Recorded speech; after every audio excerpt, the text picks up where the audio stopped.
Han Sankian spent 3 years as the punchline of every joke in Yuncheng. He married into the powerful Su family, a major name in the construction business, as a nobody chasing a better life, but ended up becoming the so-called bronze trophy husband of the most desired woman in town, the beautiful Su. The marriage had been a strange arrangement made by the late family patriarch, a secret he took to the grave just 2 months after the wedding, leaving Han alone in a den of snakes. That night, the atmosphere was tense. Han arrived late to Grandma's birthday party, the matriarch of the clan, trying to smooth out his wrinkled suit while facing his wife's impatient stare at the entrance. Su didn't bother hiding her irritation, questioning his delay and his lack of preparation when it came to the old woman's gift. Before stepping into the hall, she gave him a blunt warning. No matter how badly they were humiliated inside, he needed to keep his mouth shut and take it. The moment they walked into the event, the barrage began. The traffic excuse didn't work. Su's uncle was the first to strike, demanding respect for such an important date and exposing the couple's failure in front of everyone. While Su tried to force an awkward smile and apologize for the negligence, the room filled with sharp gossip. The main target was Han, the directionless guy, the so-called house husband, living off his wife and spending his days doing laundry while everyone else made money. He was the outsider, and the Su family made sure he felt exactly that way. Things got even heavier when Su Haichao, the arrogant cousin, decided to turn Han Sankian's gift into a public joke. In front of everyone, Han tried to keep his composure, saying he had chosen the present carefully, but Haichao showed no mercy. With a smug grin, he started mocking the simplicity of the package, reminding everyone that the matriarch was turning 80 and that thing was an insult. To finish the humiliation, the cousin pointed to a pile of luxury gifts and pulled out his trump card, an extremely rare tea worth 880,000 wen. The entire room was stunned by the price. When Su Yingxia tried to step in, asking her cousin to stop showing off, Haichao doubled down. He called Han trash and claimed that being humble around such a loser was a waste of time. He went even further, attacking Yingxia herself, saying that living with a worthless bum had made her lose all sense of value and dignity. Han Sankian listened to everything in silence, swallowing the poison to avoid causing a scene for his wife until he finally decided to act. He picked up Haichao's expensive gift and took a deep sniff. With a sharp look, he calmly said that something about it didn't smell right. Furious, the cousin snatched the package from his hands, forbidding the starving nobody from touching something so valuable. With a sarcastic smile, Han apologized, but then dropped the bomb. He explained that he understood how aged tea grading worked and that many shady sellers used artificial drying tricks to make products look older and jack up the price. Haichao, feeling the hit, tried to brush it off, but the seed of doubt had already been planted in the middle of the party. The mood at the celebration turned sour. Han Sankian didn't back down and began giving an impromptu lesson about tea, explaining that the dark green color of that pour cake exposed the fraud. It was a raw product packed with caffeine and dangerous for an elderly woman's stomach. He cornered his cousin, questioning whether he really had the nerve to give something low quality to his own grandmother. Pressured and fuming with rage, Haichao made a careless mistake. He shouted that Han was lying, blurting out that Grandma hadn't even been drinking tea for the past 2 years, so there was no risk anyway. Han delivered the checkmate. If he knew she didn't drink tea anymore, then he bought a fake gift precisely because he assumed no one would ever test the taste. The room turned into a buzzing hive of gossip, with relatives split between doubt and mockery. Even Han's wife, Yingxia, grew tense, grabbing his arm to ask if he was really sure about what he was saying. Han simply asked her to stay calm, trusting what he had learned. The commotion stopped when the matriarch finally appeared. Yingxia wasted no time and told her about the suspicion of forgery. Haichao panicked, begging the old woman not to listen to the family's trash. Grandma picked up the tea cake, examined the product in silence for a few seconds, and delivered her verdict. The gift was legitimate. The humiliation instantly shifted sides. Haichao puffed his chest back out while the crowd piled onto Han, calling him an envious insect who knew nothing about luxury. The matriarch, with a stern glare, demanded an explanation for why he was slandering his cousin. Even with the entire room against him, Han Sankian refused to bow his head and made one final request, that she look at the tea cake one more time, but this time up close. The humiliation reached its peak with a sharp crack. Yingxia slapped Han Sankian across the face in front of everyone. Desperate to end the embarrassment, she ordered him to bow and apologize immediately. Under the relatives' mocking laughter, Han swallowed his pride, lowered his head, and apologized to his cousin. Victorious, Haichao leaned in and whispered that the truth didn't matter. Even if the tea were garbage, Grandma would always protect her blood grandson over an insignificant son-in-law. Shortly afterward, alone, Yingjia confronted her husband. Bitter and frustrated, she told him he could return the slap whenever he wanted, but Han, staying calm, thanked her instead. He knew her blow had been a shield to prevent a harsher punishment from the matriarch. When he asked whether she wanted him to change for her, the answer came like a bucket of cold water. To change, you need capital. And in that family's hierarchy, a so-called useless man would never have a voice. At that moment, something snapped in Han Sanqian's mind. He decided he would show that blind clan what real financial power truly meant. Dinner continued with toasts and shallow conversations until a messenger suddenly interrupted the banquet. Annoyed by the audacity, Grandma demanded to know who dared invade her party. The man announced that he was there to deliver luxury gifts on behalf of the mysterious Han family. The list was surreal. It started with a golden phoenix-shaped comb, followed by other items of astronomical value. While the guests stood there stunned, and some tried to joke to hide their envy, Han Sanqian watched everything in silence, his expression cold. Noticing the tension in her husband and the coincidence of the last name, Yingxia asked the question that would change everything. Was he part of that family?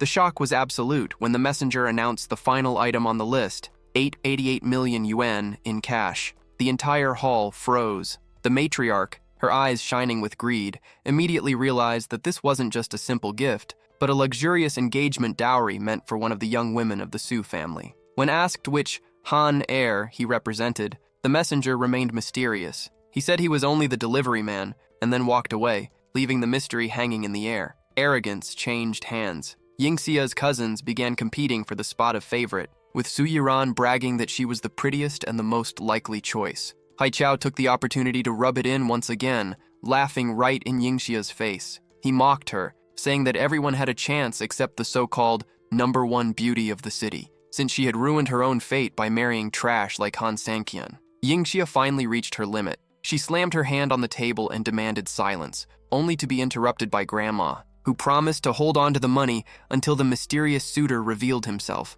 The night ended in war inside Yingxia's house. Her mother, Jiang Lan, went into full meltdown, screaming that the party had been a nightmare and blaming her husband for being blind enough to let their daughter marry Han. In her eyes, the useless son-in-law had destroyed any chance of inheritance by offending the matriarch. Shouting at the top of her lungs, she demanded an immediate divorce, while Yingxia's father tried unsuccessfully to calm everyone down. Standing outside the door, Han Sanqian heard every word, but what truly froze him was his wife's response. Yingxia stood up to her mother and made it crystal clear there would be no divorce. Even under pressure and being called crazy for choosing a failure, she defended Han, reminding everyone that, despite not having money, he was the only one who took care of everything and worked tirelessly for the household over the past few years. The tension inside the room exploded into a heartfelt outburst. With her voice trembling, Yingxia made it clear to her parents that, although Han's lack of ambition frustrated her,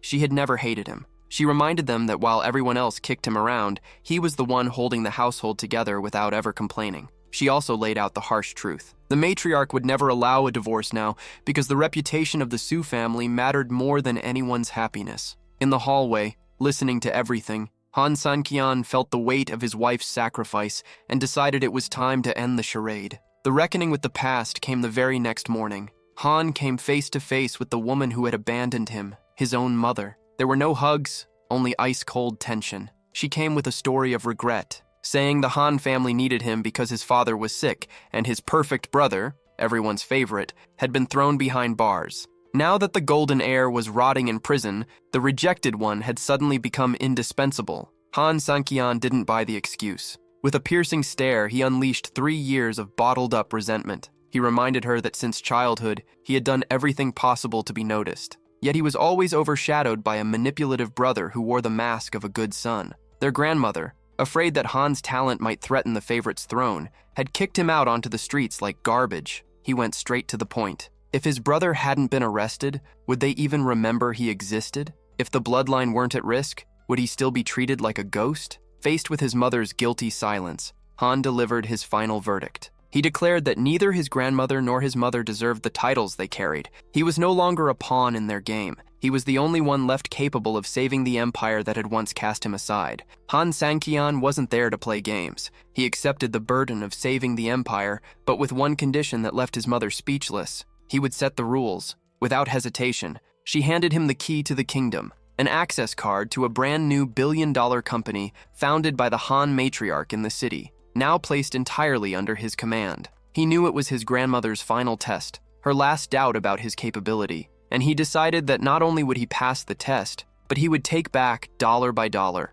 everything that had been stolen from him during 3 years of humiliation. 3 days later, China's financial market shook. The rumor of a real estate storm proved to be true. The powerful Han family, a giant in the industry, had planted its flag in the city. They arrived aggressively, buying up every empty lot to build a brand new luxury district. Inside the Su family's mansions, the atmosphere turned into pure frenzy. The women of the clan connected the dots, remembering the massive dowry delivered just days earlier, and jealousy began to spill over. Yuran, convinced she was the chosen one, didn't miss the chance to take another jab at Yingxia, saying she felt sorry for someone stuck with a useless piece of trash while the rest of the family leveled up. The mockery only stopped when Grandma demanded order. The goal was clear. As a construction materials company, the Su family desperately needed a contract with the new Han industry giant. The problem was the wall in front of them. Haichao and his father, Su Guolin, admitted their failure.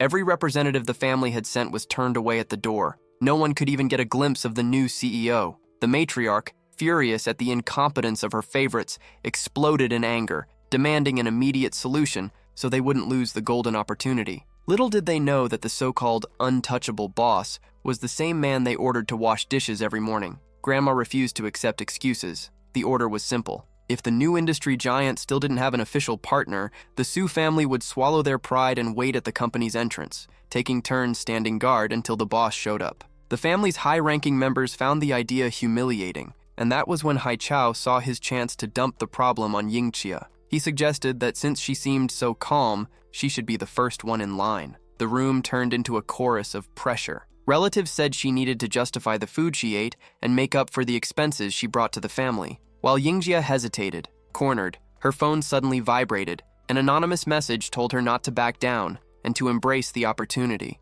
With no way out and choosing to trust that mysterious encouragement, she accepted the challenge. The provocation escalated even further. Haichao's father mocked her, saying that if she failed again, there would be no reason to keep her in the clan. Yingxia felt her blood boil. She knew the worst tasks were always dumped on her, but she faced the challenge head-on, promising she would handle it on her own. The mockery spread across the room. Haichao even proposed a bet. If she secured the contract, he would personally serve her tea. If she failed, she would be kicked out of the Su family forever. She accepted the deal and walked out of that den of snakes. Outside, Han Sang-kyan was waiting for his wife, just like he had done for years. An acquaintance approached him, offered a cigarette, and commented on his dedication to waiting for her every single day, joking that Han was more punctual than the company's own employees. The man, noticing that Han didn't seem like an ordinary person, finally asked the question many people wondered in silence. Why would a guy like him accept joining a family like the Su clan? Han Sang-kyan wasn't bothered by the man's curiosity on the sidewalk. With a slight smile, he commented that his reputation as the patient husband must have spread around the area by now. The young man tried to apologize, but admitted he couldn't understand how someone could endure so much humiliation for years. Han's response was straightforward. What he went through didn't even come close to the weight his strong and hardworking wife carried on her shoulders because of him. When he walked into the house, the scene was pure chaos. Zhang Lan, the mother-in-law, was having a complete meltdown. She shouted that Yingxia had fallen straight into Haichao's trap, that he only wanted an excuse to kick them out of the family and grab a bigger slice of the inheritance. Desperation filled the living room. To them, being expelled meant total ruin. When Han tried to step in, asking them to trust Yingxia's talent to close the deal, he was drowned out by insults. His mother-in-law called him a piece of trash and ordered him to shut up, saying a useless man had no right to an opinion. Exhausted from all the yelling, Yingxia stood up and walked into the kitchen, where Han was preparing dinner. She looked at him seriously and asked if he had spent the day hiding again, secretly watching her leave work. Caught red-handed, he admitted it. Then came the surprise. She told him that from now on, he didn't need to hide anymore. She wanted him to wait for her at the company entrance every single day so they could go home together, like a real married couple. The shock was so intense that Han almost burned the food. While his mother-in-law kept yelling from the living room about the smell of something burning, Han hugged his wife and whispered a promise. She didn't need to fear the new real estate giant. He revealed that the big boss of that company was actually an old-school friend of his. Meanwhile, at the Su family's office, the mood was one of premature celebration. Haichao couldn't stop laughing, telling everyone that the naive Yingxia had fallen for the trick and was about to get kicked out of the family. He could hardly wait to see his cousin humiliated at the reception desk of a company that, according to him, would never open its doors to someone like her. While the Su family laughed behind Yingxia's back, convinced she was walking straight into her own downfall, Haichao was already planning his next move. He confessed to Yiran that even if a miracle somehow happened, he had a backup plan to make sure she and Han Sanqian would be wiped out of the family once and for all. To him, it was only a matter of time before the trash got thrown out. The next morning, reality told a different story. Han stopped his motorcycle in front of the towering Han Industries building. Yingxia looked pale, her hands trembling with anxiety, but Han locked eyes with her and assured her that with her talent, the contract was already hers. Taking a deep breath for courage, she walked through the glass doors. The shock came right at the reception. Before she even opened her mouth to introduce herself, the receptionist smiled and said that Manager Zhang was already expecting her. As she walked across the lobby, a red carpet was rolled out beneath her feet under the curious gaze of the employees. The welcome was fit for a queen, not a construction material saleswoman. Manager Zhang, the man in charge of the entire operation, wasted no time on bureaucracy. He placed the contract on the table and told her she could sign it right then and there. Yingxia froze. She asked if it was some kind of prank since they hadn't even started negotiating prices or deadlines. With complete seriousness, Zhang explained that the company had conducted a full background review of her track record and trusted her abilities without hesitation. He extended his hand, sealing the partnership and declaring that the future of the new district was now in her hands. Outside, Han Sanqian's phone vibrated with a short, direct notification. "Young master, the contract has been signed." With a subtle smile, he slipped the phone back into his pocket, knowing that the game had officially changed hands. Han Sanqian smiled quietly when he saw his wife walk out of the building glowing with excitement. He pretended to be surprised, asking if the deal had gone through, and Yingxia nearly burst with joy. The contract was a complete success. A champagne celebration was already on their minds, but her phone suddenly buzzed with an emergency summons from the Su family. When they arrived at the meeting, the atmosphere felt like a funeral for their rivals. Haichao, wearing a smug little grin, asked if she had already packed her bags to leave the family.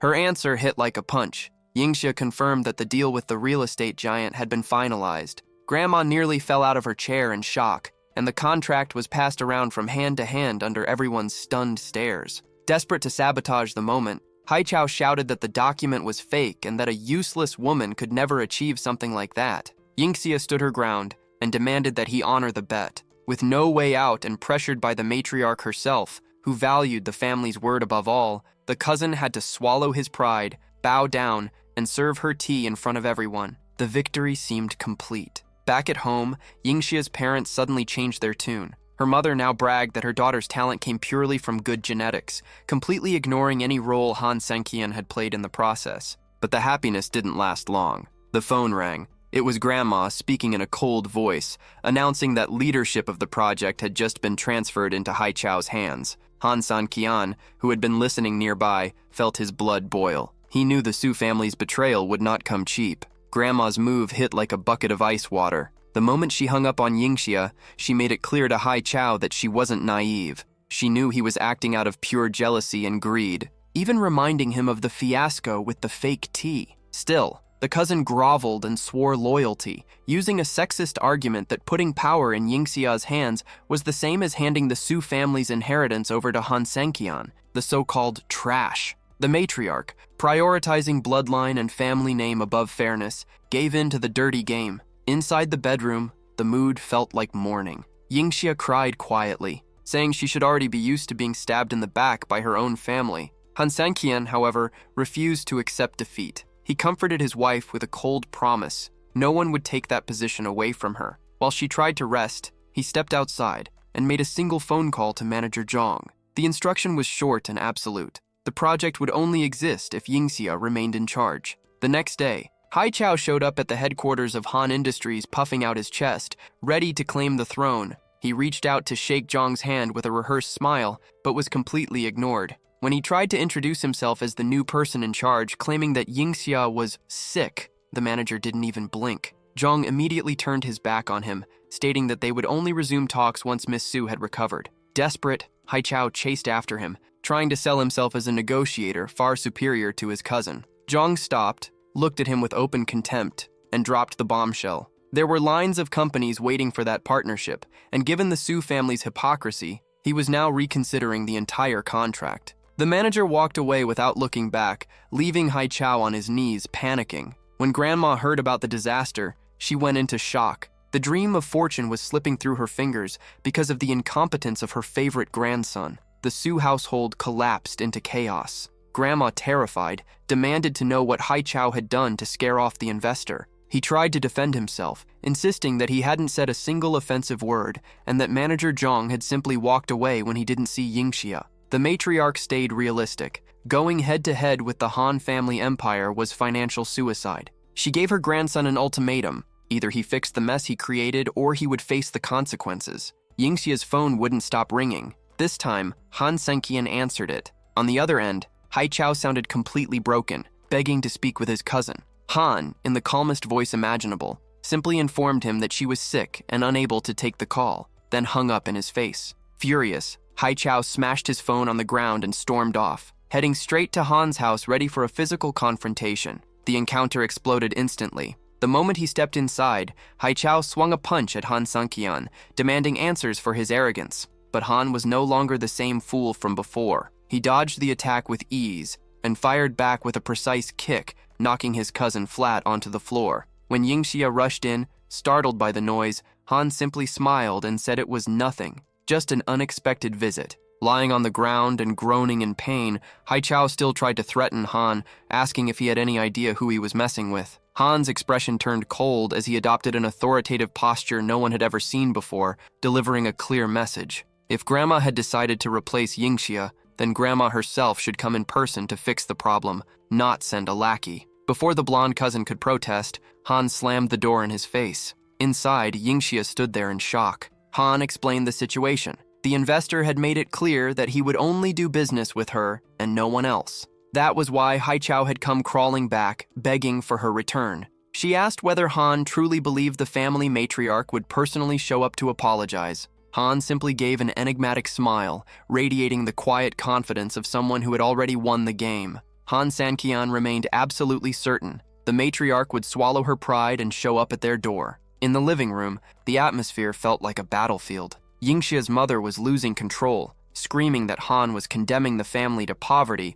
by demanding such humiliation from Grandma. She demanded an immediate divorce, but for the first time, Yingxia stepped forward like a shield in front of her husband, ordering her mother to stop the attacks. Later, alone in the bedroom, the mood shifted. Han thanked her for the support, but Yingxia was confused. She couldn't understand how he managed to smile and endure so much contempt, especially knowing that his connection with that wealthy friend was what secured the contract. With an intense gaze, Han confessed that nothing he suffered compared to the humiliation she had endured for years by standing beside him. Left speechless and visibly moved, she simply told him to get some rest. At dawn, the game of hide-and-seek finally ended. Yingxia caught Han pretending to sleep and gave him a direct order. From that day forward, he would run beside her, no more hiding. Han was surprised to realize that she had always known he secretly followed her from a distance during her morning runs. They stopped in front of a cinematic-looking mansion, the place of Yingxia's dreams. Han asked if she wanted to live there,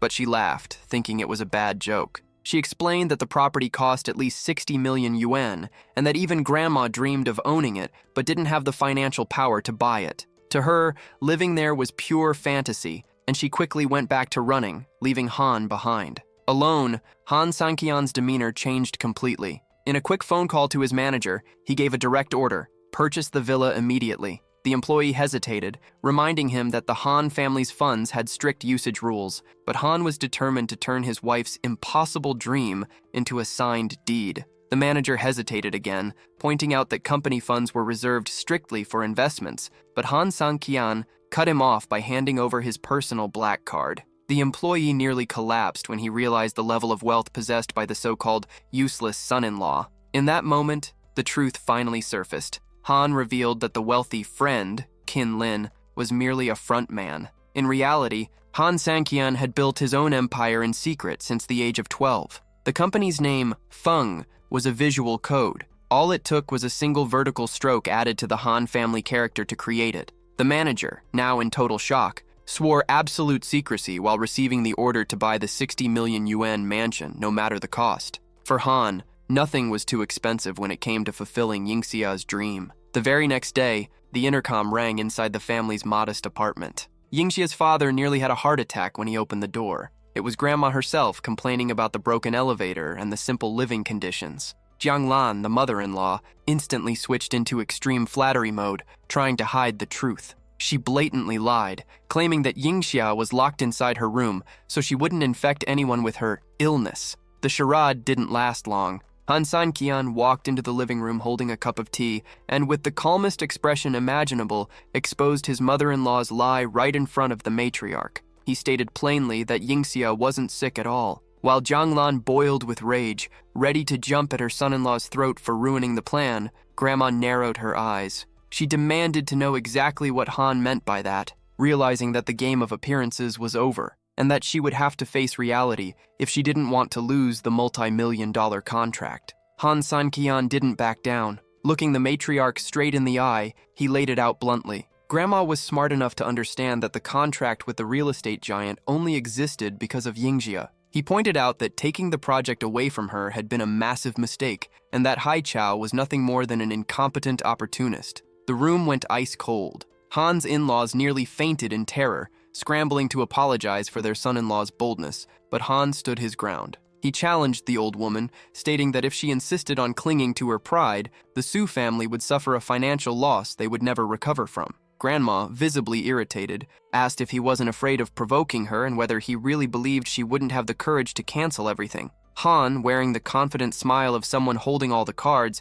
replied that she was free to choose the abyss. His goal was simple. Yingxia would finally receive the respect and value she deserved within that clan. At the peak of the standoff, Han's phone rang. It was Yingxia. She announced that manager Zhang had just officially confirmed the partnership would resume the following Monday. Han seized the moment and handed the phone to Grandma. With no way out, the matriarch had to change her tone, thanking her granddaughter for her hard work and inviting her to a celebration dinner over the weekend. Before leaving, the old woman delivered a bitter warning to Han. He should never dare to covet the Su family's wealth. His reply was short and blunt. He had absolutely no interest in such a small fortune. The celebration dinner was marked by a sudden shift in the winds. Grandma, who had once ignored her granddaughter, now praised her in front of the entire family. She announced that from that moment on, Yingxia would not only remain in charge of the project, but would also become a key figure in the company's future. While the cousins burned with jealousy, Han Sanqian watched from a distance,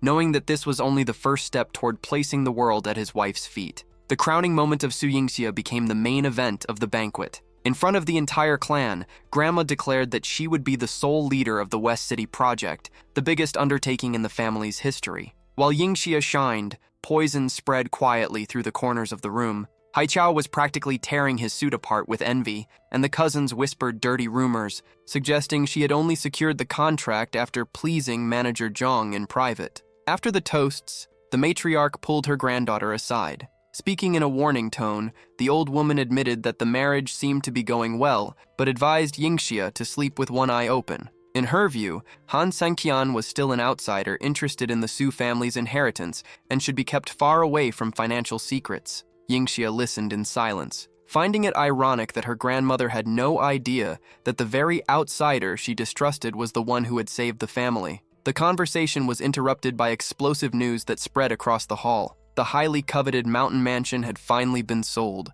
The price? 100 million yuan. Grandma turned pale. Not even she, with all her accumulated wealth, would have dared to spend that kind of fortune on a single residence. Nearby, Han Sanqian nudged his wife and commented with a subtle smirk that her dream house already had a new owner. Curious, Yingxia wondered what kind of billionaire could spend that much money without blinking. Han suggested that for the buyer, that amount might feel like pocket change. She fired back, joking that if it were a dowry for a new bride, the chosen one would surely be the beautiful Yiran, who always attracted the spotlight. Han stopped, looked straight into Yingxia's eyes, and told her she was infinitely more beautiful than her cousin. She laughed bitterly, reminding him that as a married woman, she would never be the target of such a powerful suitor. What she didn't know was that the owner of the mansion was standing right beside her, sharing the same roof and listening to her doubts. Yingxia noticed that Han Sanqian had been wearing the same suit for far too long and decided to take him shopping. He happily accepted the invitation on the spot, joking that he was ready to carry as many shopping bags as needed and that this time he would be the one paying, even though she insisted on treating him to the gift. The mood turned tense when they ran into one of Yingxia's old friends at the store. The woman, dripping with prejudice, began spewing venom, humiliating Han for not owning a car and for getting around on a cheap electric scooter. She pressured Yingxia, questioning how she could tolerate a man with no value. Yingxia, however, shut the conversation down, firmly stating that she was doing her best to make her marriage work. Unwilling to accept that, and convinced of her own irresistible charm, the so-called friend decided to stage a loyalty test to expose Han. She started trying on bold, revealing dresses, drawing his attention and showing off, certain he would fall into her trap. While every other man in the store stared in awe, Han Sanqian barely glanced her way. For every seductive pose and every question about how she looked, he responded with a dry, indifferent, "Looks fine," immediately turning his attention back to his wife. The woman escalated the game, trying on increasingly provocative outfits, but Han's reaction never changed. Total indifference. She became furious. No one had ever been so unmoved by her beauty. The tables turned completely when Yingxia stepped out of the fitting room wearing an elegant dress. What the homewrecker failed to achieve with all her effort, Yingxia accomplished simply by existing. Han was completely stunned, praising his wife's beauty while ignoring the other woman as if she were invisible. The situation inside the luxury store quickly turned into a battlefield. A snobbish customer snatched the dress out of Yingxia's hands, declaring that designer clothes turned into garbage when worn by poor people. Instead of stepping in, the sales clerk humiliated Yingxia even further, suggesting she go look for something in the discount section. Han Sanqian's blood boiled. He confronted the employee, asking whether the rule there was to give priority to whoever spent the most money. When he heard confirmation that the biggest spender called the shots, Han dropped the bombshell. He would buy the entire store's inventory. The mockery spread instantly.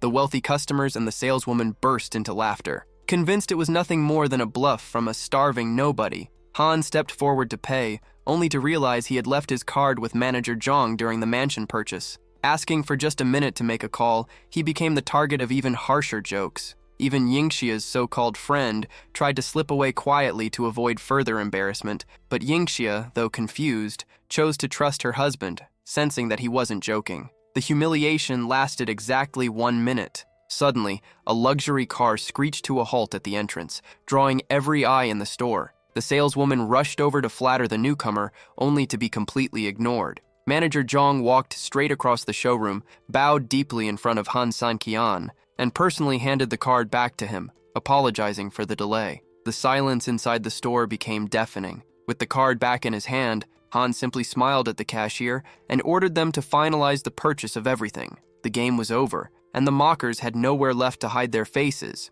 The saleswoman and the flashy rich customers froze when the payment of 400,000 yuan went through without a single beep of hesitation from the machine. What had been laughter moments earlier turned into a funeral-like silence. Yingxia, trembling slightly, entered the password Han whispered, their wedding date, feeling the weight of a gesture worth more than any piece of jewelry. The jealous friend nearly exploded, accusing the couple of staging the entire scene just to humiliate her. As the snobs quietly slipped away, the man who had confronted Han earlier suddenly realized the gravity of his mistake. He recognized Manager Zhang as the man who had purchased the 100 million yuan mansion and understood that Han Sanqian was not an ordinary man, but someone dangerous to investigate. Before leaving, Han delivered the final blow. He suggested to the store manager that certain employees, pointing directly at the arrogant saleswoman, were bad for business. The result was immediate: termination on the spot. Later that day, the mood at home turned strange.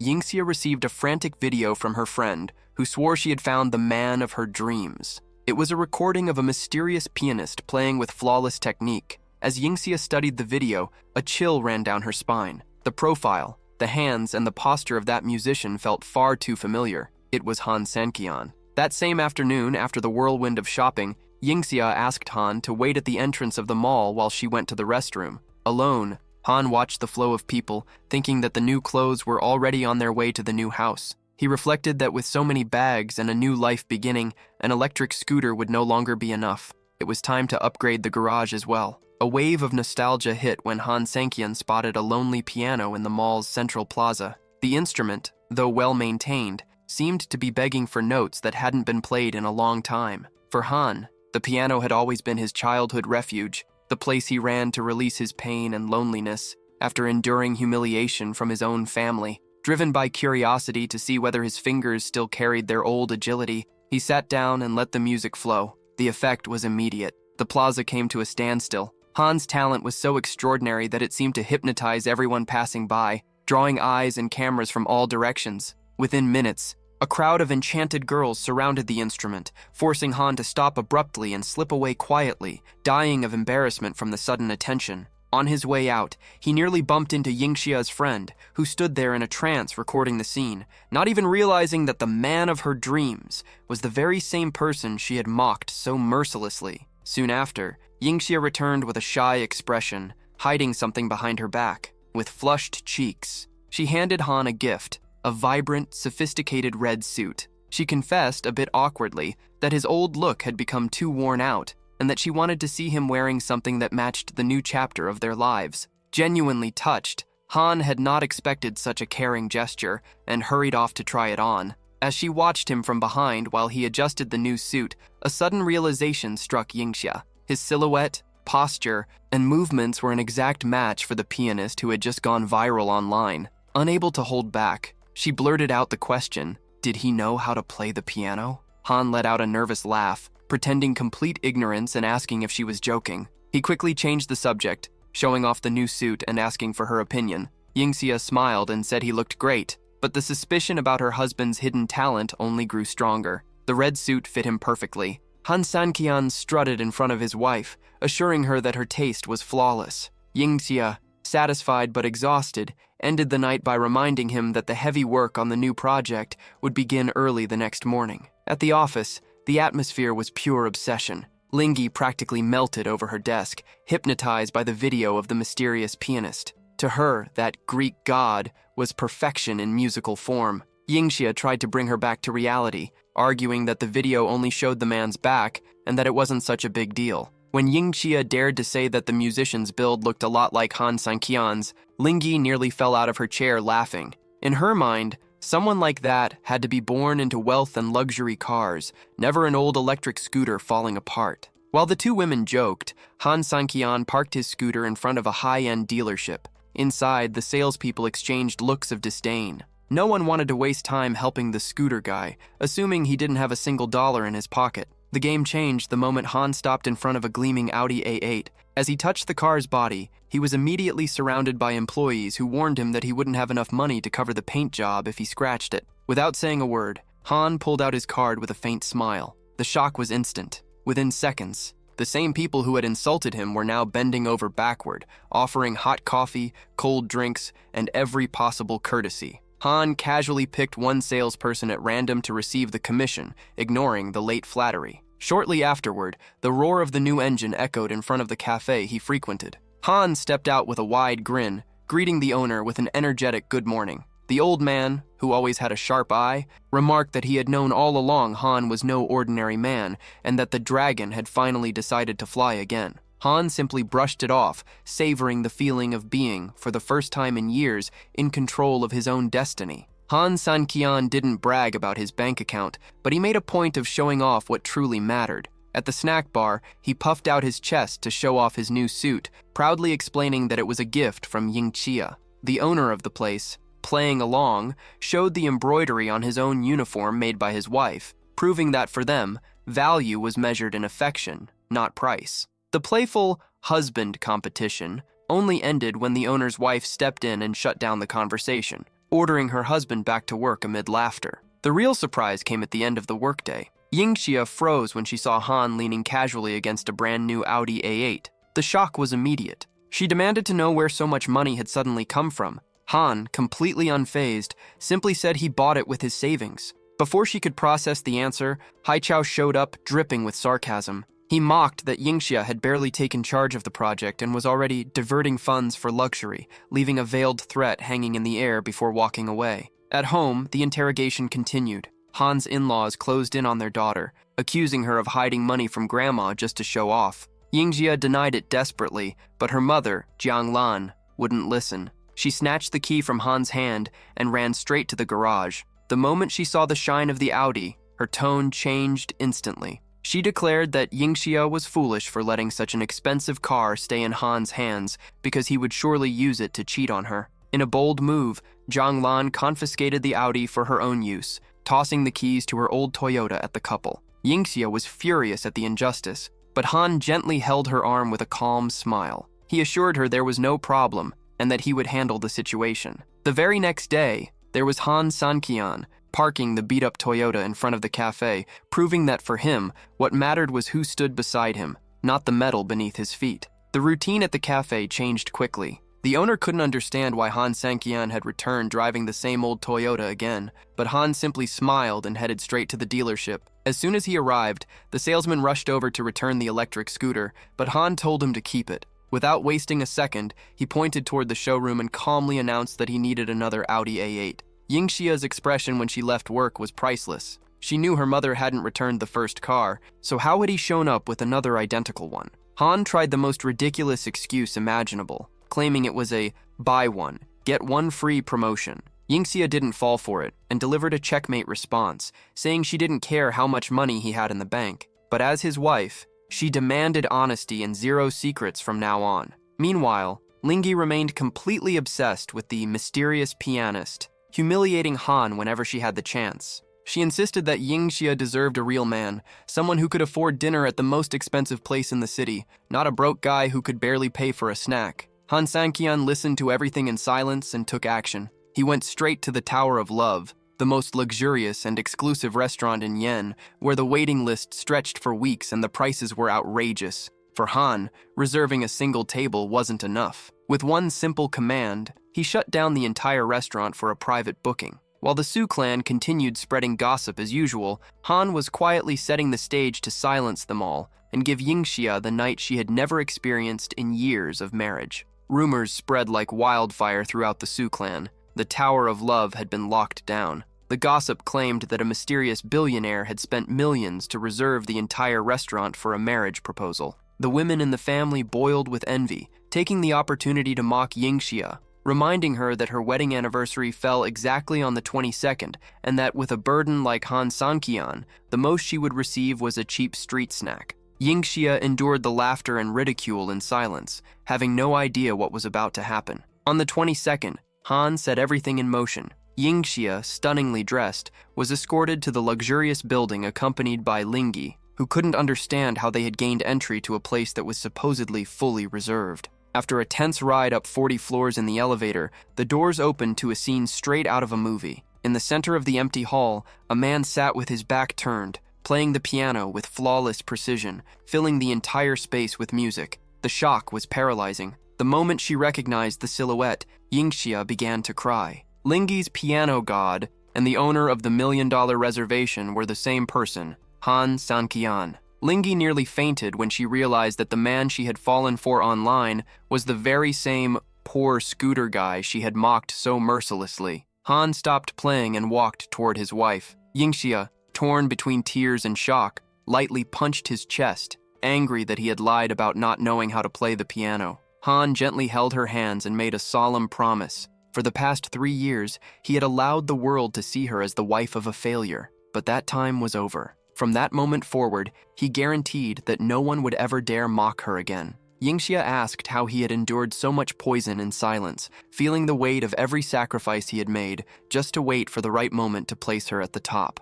The entire city stopped to watch the spectacle. On the giant screen broadcasting the inside of the restaurant to every district, the image of Han Sanqian and Yingxia became the talk of the town. Han confessed that he knew the weight of every joke she had endured because of him, and that this moment was his reckoning with the past. Meanwhile, in a luxury hotel directly across the street, Yingxia's cousin, who had sworn she would be the chosen one of the mysterious billionaire, nearly shattered the window when she saw through her binoculars that the man of her dreams was the so-called family trash, standing beside the woman she hated the most. The next day, the company turned into a nest of snakes. Not knowing who the stars on the giant screen really were, the employees mocked Yingxia, asking if she was happy just watching the dinner from afar. They said the difference between her and the lucky woman from the previous night was an unbridgeable gap, and that the blame fell on the useless husband waiting for her at home. Yingxia listened to everything with a mysterious smile, without saying a single word. The game changed the moment her cousin walked into the room.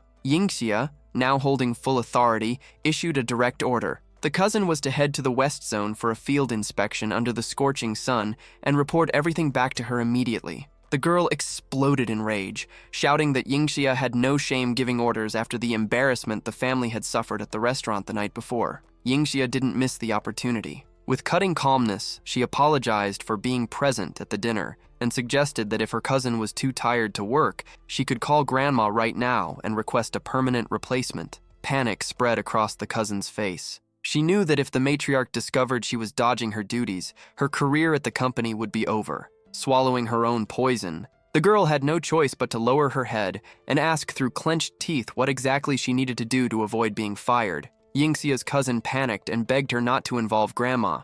Yingxia, showing no mercy, delivered the final order. The girl would have to face the blazing sun at the construction site. She reminded her cousin that she had spent months suffering in that heat, with swollen feet and total exhaustion while others laughed, so now it was her turn to feel the weight of real work. Foaming with rage, the cousin hurled curses, shouting that once she married a powerful rich man, she would make Yingxia pay for every second of humiliation. Yingxia simply smiled, knowing her cousin had no idea that the very big shot she dreamed of was sleeping in the room next door. On the night of the 23rd, Han Sanqian decided to pay a visit to one of the city's hottest nightclubs. The moment he stepped inside, he was stopped by arrogant security guards who were gossiping about the mystery dinner at the Tower of Love. When they recognized Han, the brutes immediately began their performance of insults, asking what that useless son-in-law wanted there before opening hours. They mocked the fact that trash like him was driving an Audi, swearing the car had to be stolen or rented. Han kept a cold stare, simply asking them to inform the owner, Lin Yong, that he was waiting. The guards' fun ended in a single second. Lin Yong, the owner and one of Han's most powerful allies, came running out and wrapped brother Han in an enthusiastic embrace. The employees nearly fainted when they saw their boss treating the so-called failure like royalty. While Han asked his friend to ease up on the hug, his phone vibrated. It was a message from Yingxia, a triumphant selfie with the cousin in the background, wearing a sour expression in the middle of the construction site. She added that she had already vented her anger and would prepare a special dinner for the two of them. Lin Yong, realizing the disrespect from his subordinates, exploded with fury. He ordered everyone to kneel immediately and beg forgiveness from Han Sanqian if they wanted to keep their jobs or their teeth. The tough guys, now trembling with fear, pressed their foreheads to the floor. Begging for mercy from the man they had sworn minutes earlier was a nobody. Han Sanqian wrapped up the conversation with Lin Yong, leaving a message that a major business deal was coming and needed to be closed quickly. As he walked out, the nightclub owner cast a deadly glare at his men, warning them that their reckoning would be unforgettable. On the way out, Han crossed paths with Haichao, who tried to pick a fight but was completely ignored. The blonde man fumed with rage, promising a surprise that would destroy Han's peace later that very night. When he arrived home, Han parked the second Audi in the garage, rehearsing how he would explain the new purchase to Yingxia without sounding insane. But the mood on the couch felt like a funeral. Yingxia was in tears. She revealed that the construction site in the West Zone had turned into a war zone. A group of thugs had stormed the area, beaten the workers, including the cousin who had been sent there, and blocked every route for delivering construction materials. To make matters worse, Haichao had already spread poison through the family, accusing Yingxia of diverting project funds to show off luxury cars and demanding her immediate dismissal. Han let out a quiet chuckle, thinking about the irony of being accused of stealing pocket change from the company while already owning the most expensive mansion in the city. Yingxia, nervous, thought he was mocking her desperation, but Han quickly changed his tone and assured her that he would personally handle the mess because something about it smelled like a setup. Meanwhile, in a VIP booth, Haichao was toasting with his accomplices. One of the criminals confirmed that the blockade was in place and that if the blonde man wanted to take control of the company and break Yingxia, all he had to do was follow the plan. Haichao smiled victoriously, convinced he had Han Sanqian and his wife in the palm of his hand, completely unaware that he was playing with fire by messing with the allies of the so-called useless son-in-law. Gong kept his eyes fixed on Yingxia, already visualizing his plan to force her into a private meeting. Between drinks at the nightclub, he questioned Haichao's loyalty, finding it strange that a Su family heir would conspire against his own relatives. The blonde man, trying not to look like a cheap traitor, dropped a piece of information that caught Gong's attention.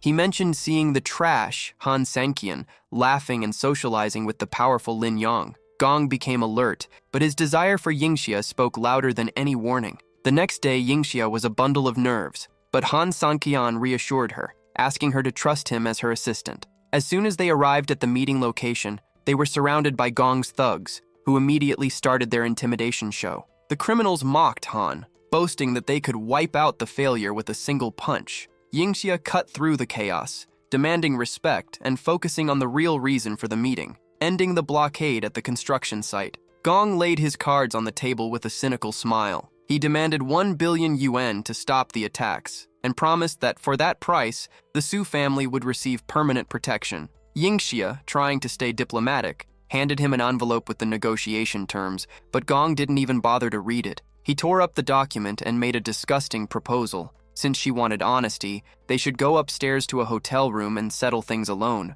Fury took over Yingxia. She rejected the offer immediately, outraged by the criminal's audacity. Seeing that she wouldn't give in easily, Gong issued an ultimatum. If she didn't go upstairs with him, the deal was dead, and the destruction of the construction site would continue. He believed he had total control, failing to realize that the assistant standing beside Yingxia was simply waiting for the signal to turn that room into a nightmare. The tension finally snapped. One of Gong's thugs lunged forward to strike Han Sanqian, but the so-called useless son-in-law dodged with an agility that left everyone in shock. With an icy glare, Han delivered an ultimatum. Gong had one single chance to spill the truth and explain the setup if he wanted to walk out of there in one piece. The criminal laughed, confident in his numerical advantage, swearing that he was the one who decided who lived or died in that room. The tide turned in a second. Lin Yang showed up with an army of men, surrounding the place and wiping out any chance of escape. Sensing the danger, Yingxia panicked for her husband, but Han calmed her with a touch on the shoulder, telling her to wait in the car. He assured her he would handle everything and that she would be safe. Lin Yang extended a knife to Han, asking if he wanted to finish the job personally. Gong, now in total desperation, tried to bluff, claiming his backers were untouchable and that the revenge would be terrible. Han hesitated for a moment, feeling the weight of the decision, but Lin Yang took over the interrogation. After a beating that left the villain disfigured and too weak to lie, the truth finally surfaced. The mastermind behind everything was Haichao. Gong confessed that Yingxia's cousin had deliberately planned the construction blockade and the attack. The goal was to force Yingxia into getting involved with Gong, so that Haichao could use the scandal to have her expelled from the Su family for betrayal. Han returned to the car with an unreadable expression. Worried, Yingxia asked if he was hurt, and whether the blockade on the project would finally end. Han simply looked at her and confirmed that the path was clear, but inside, his blood was boiling. He already knew exactly who would be the next to fall. Han Sanqian got back into the car with a faint smile, assuring her that the nightmare at the construction site was over. Yingxia, still in shock, couldn't understand how such a heavy situation had been resolved so quickly and wanted to know who the men were that had suddenly appeared to help them. Han brushed it off, changing the subject and saying that the next day he would personally attend the report meeting with the matriarch. The next morning, the atmosphere in the Su family meeting room was pure poison. Haichao and his cousin were already there, feeding the grandmother lies. The blonde man claimed that Yingxia hadn't returned home the night before because she had been in Gong's arms, the gang leader who had blocked the construction. He said he had investigated and discovered that Yingxia had traded her own dignity in exchange for the project being released, once again tarnishing the family's name. Furious, the grandmother slammed her hand on the table and declared that if that were true, Yingxia would be banished forever. The relatives around them agreed, reminding everyone that her marriage to the trash Han Sanqian had already been humiliation enough for a lifetime. At the peak of the judgment, Yingxia walked into the room. Calmly, she apologized for the slight delay, explaining that she had been finalizing the technical paperwork required by Manager Zhang. The grandmother, with a cold stare, got straight to the point. Had the construction problem been resolved? Yingxia confirmed that it had, and that the flow of materials and work had already returned to normal. Haichao, in disbelief and trying to save his plan, interrupted the conversation. He pressured his cousin, asking what exact price she had paid to convince a thug like Gong to back down. Yingxia hesitated for a second, since the solution had involved Han Sanqian's brute force, something she still didn't know how to explain to that nest of snakes waiting for her downfall. Yingxia was at a dead end. She knew the construction had been cleared, but how could she explain the miracle without mentioning that she had been hiding in the car while her so-called useless husband handled everything with his own hands? Before she could come up with an excuse about payment, the grandmother unleashed the poison. She confronted her granddaughter about the rumors that she had sold her own body to the gang leader, Gong, in exchange for the favor. The meeting room turned into a courtroom of humiliation until the door was suddenly thrown open. Lin Yong walked in dragging a hooded man, tossing the gift at the matriarch's feet. Haichao, trying to maintain his heir's posture, started barking orders to throw the intruder out, but he was completely ignored. Lin Yong introduced himself as the savior of the day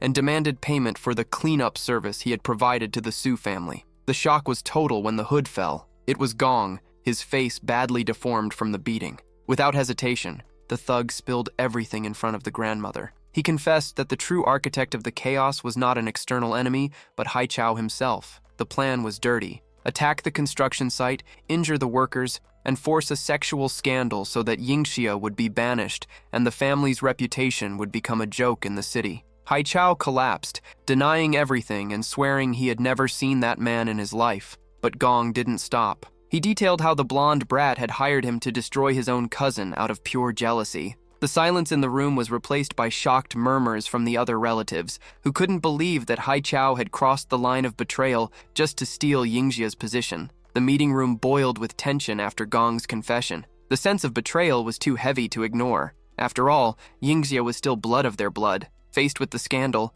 Haichao lost his composure and threw himself at the grandmother's feet, swearing innocence while his father desperately begged the matriarch not to destroy him, promising to discipline his son at home. The grandmother, maintaining her cold posture, ignored the pleas. She turned to Lin Yong, thanking him for helping resolve this internal problem, and asked what the price for the service would be. With an enigmatic smile, Lin Yong replied that since she was a respectable woman, he would return to collect only when everything was 100% settled, walking away and leaving the bomb in the family's hands. In a strategic move, the grandmother passed the ball to Yingxia, asking how she would like to punish her cousin. Yingxia hesitated. She knew that if she went too hard, the grandmother might see her as cruel, so she chose to remain diplomatic and handed the decision back to the matriarch. The sentence was lenient. Haichao would be removed from the company for an indefinite period to reflect on his mistakes. As soon as they left the room, Haichao's mask of regret fell apart. He began mocking Yingxia in the hallway,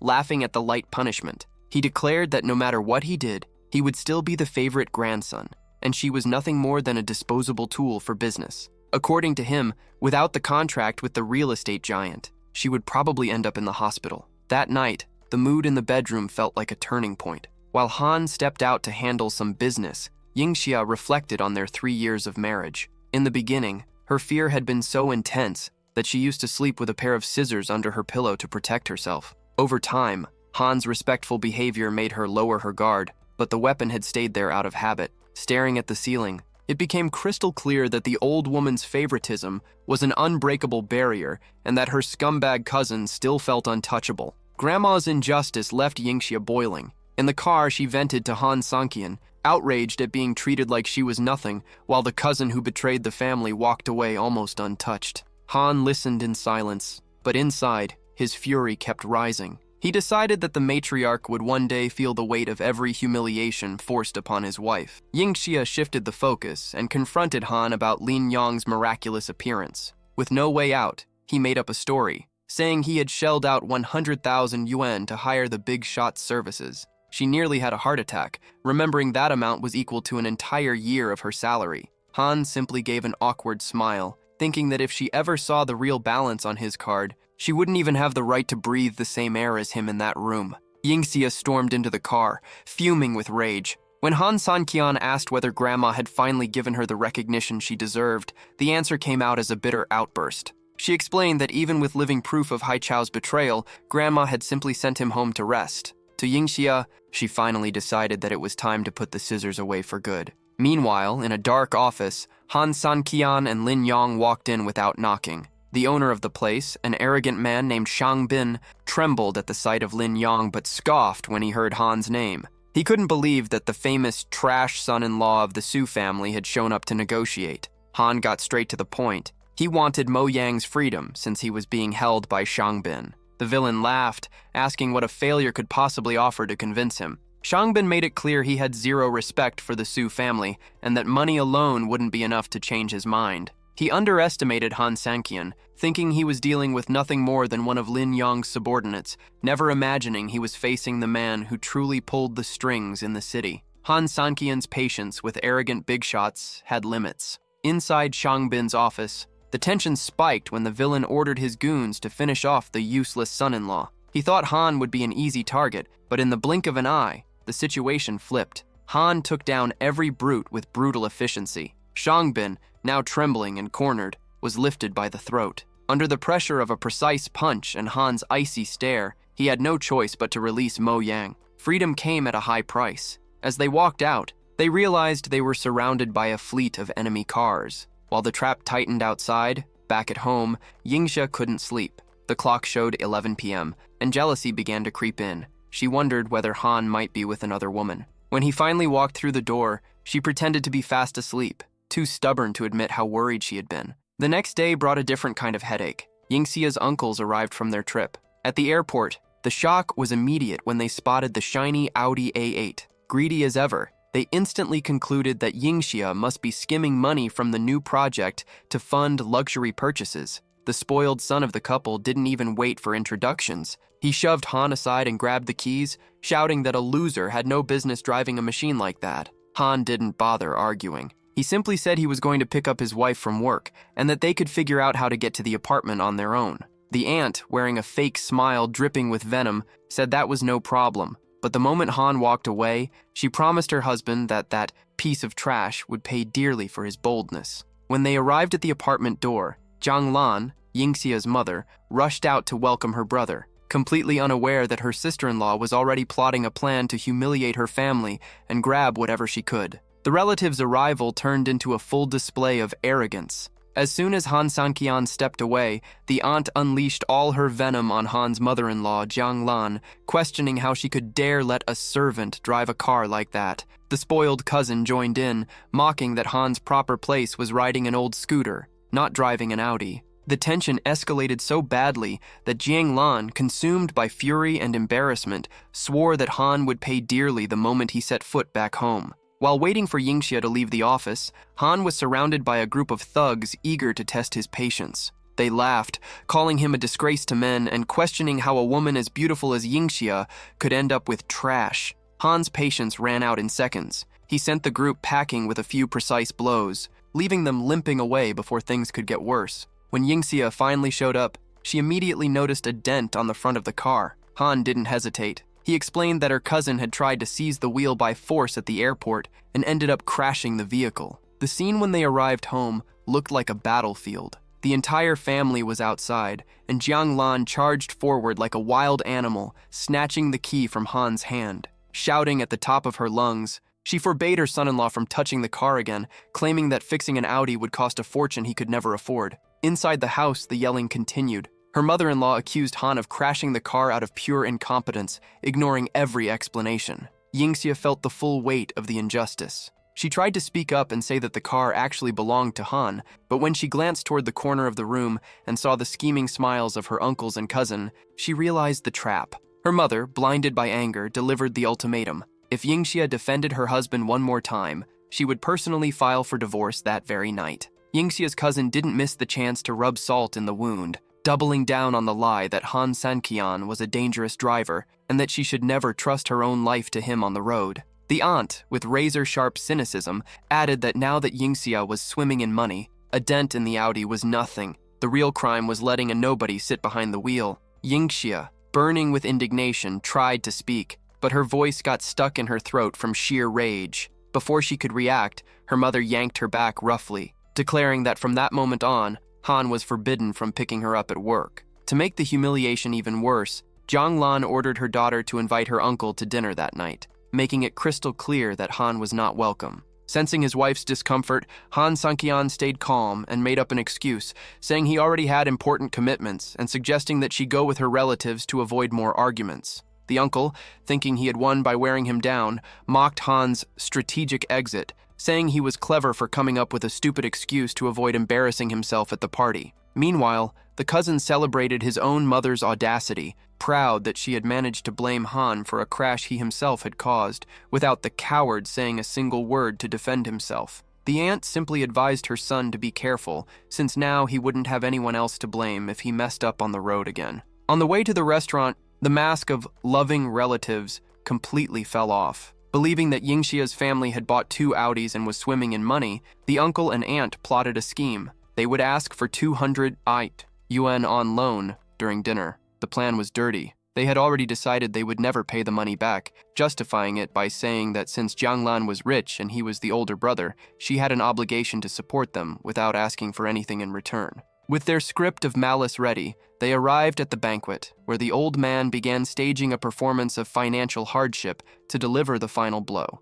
The dinner had barely started when Yingxia's uncle cast the bait, acting out a financial crisis to set up his move. When Jianglan asked how much he needed, he held up 2 fingers. She, thinking it was a symbolic amount of 2,000 won, almost agreed, but the man cut her off with a disgusting smirk. 2,000 wouldn't even cover coffee. What he wanted was 200,000. The shock was immediate. Yingxia's parents nearly choked, but the opportunistic relatives didn't let up. They argued that for someone who had 2 luxury cars in the garage worth millions, 200,000 was pocket change. The aunt even played the emotional card, reminding Jianglan that in the past they had defended her honor when people claimed she had married a fake rich man, and that now it was time for her to repay the favor. Pressured by her ego and her desire to keep up appearances, Jianglan eventually gave in, leaving Yingxia and her father in total panic. The conversation, however, was suddenly interrupted by a loud crash. Yingxia's cousin, who had stepped out to use the bathroom, was thrown back into the dining hall, covered in blood.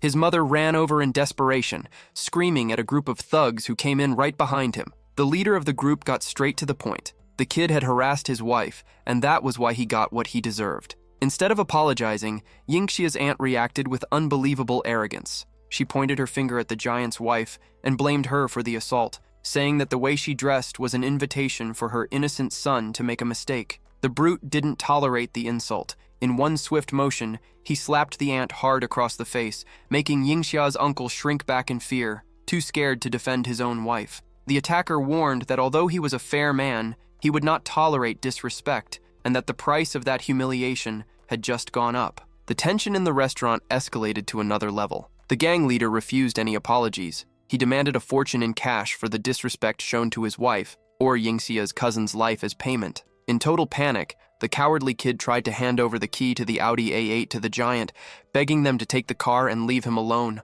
Han's mother-in-law, Jianglan, jumped up from her chair in fury. She made it clear that the car belonged to her and that her nephew should solve his own problems without dragging the family's property into it. The big man, ignoring the vehicle, turned his malicious gaze toward Yingxia, saying that he already had plenty of money and that now his interest was something else. Yingxia shouted for him to stay back, but the man cornered her, claiming that no woman ever escaped him. In a rare moment of courage, Jianglan tried to intervene with a slap, yelling that the name of the Su family should be respected. The giant simply laughed, striking back and mocking that the Su family's prestige meant nothing on the streets. Even cornered, Yingxia issued one final warning. If he insisted on making that mistake, the regret would be bitter. The thug, bored, assigned 2 henchmen to guard the door, forbidding anyone from leaving while he went to receive other guests, promising to return later to pick up Yingxia. Desperation took over the table. Jiang Lan suggested calling the family matriarch,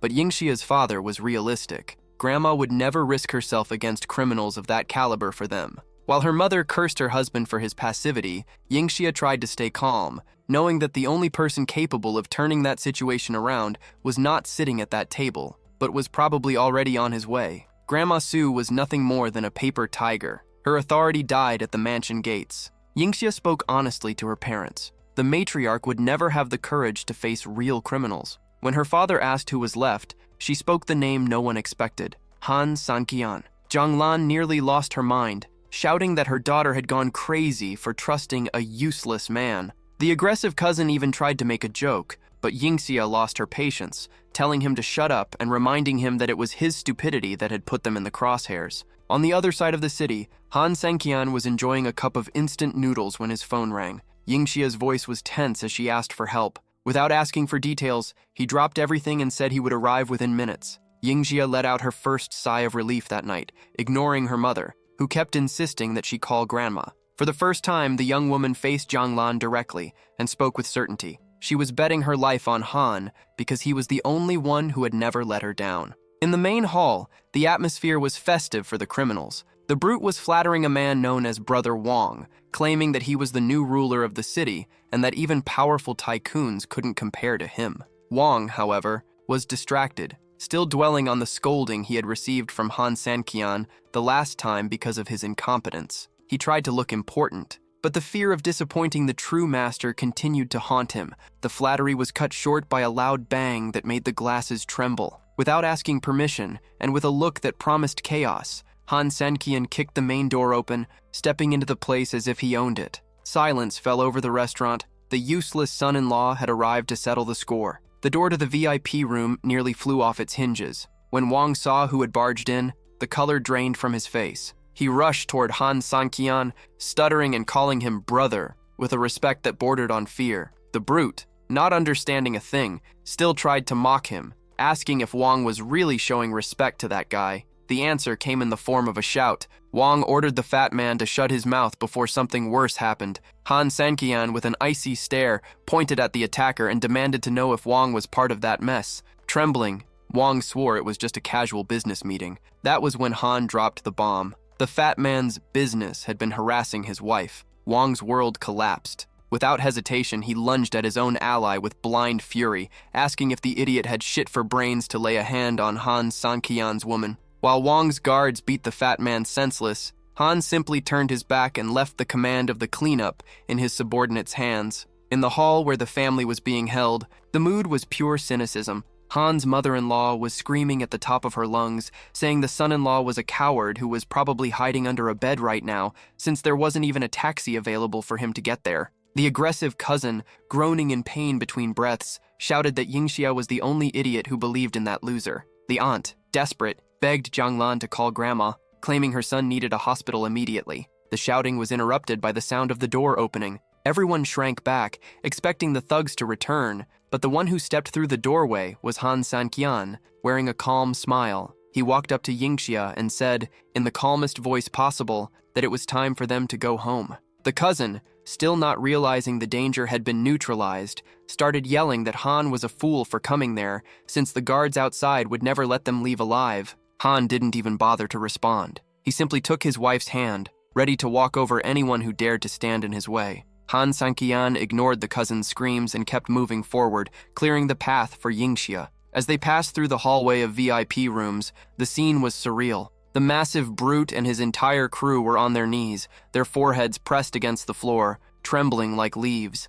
Yingxia froze in place, shocked, and asked what the hell had happened there. With that familiar, I don't know anything attitude that had become his trademark, Han gave a faint smile and suggested that maybe the floor had been too slippery and everyone had slipped at the same time. The gang leader, noticing Han's deadly glare, quickly confirmed it, stuttering that the floor was dangerous and that they had simply fallen by accident. Yingxia raised an eyebrow, clearly not believing a single word, but decided not to push further. Deep down, she knew Han had moved the world for her that night, and that was what truly mattered. The relief of freedom didn't last long. The moment they stepped into the house, the chaos began. Yingxia's father, finally losing his patience, confronted Jianglan for promising 200,000 wen to her scammer brother without having a single cent in her pocket. The mother-in-law, without a hint of remorse, fired back that her daughter worked at a huge company and that diverting that amount would be easy. When her husband accused her of putting Yingxia's safety at risk for money,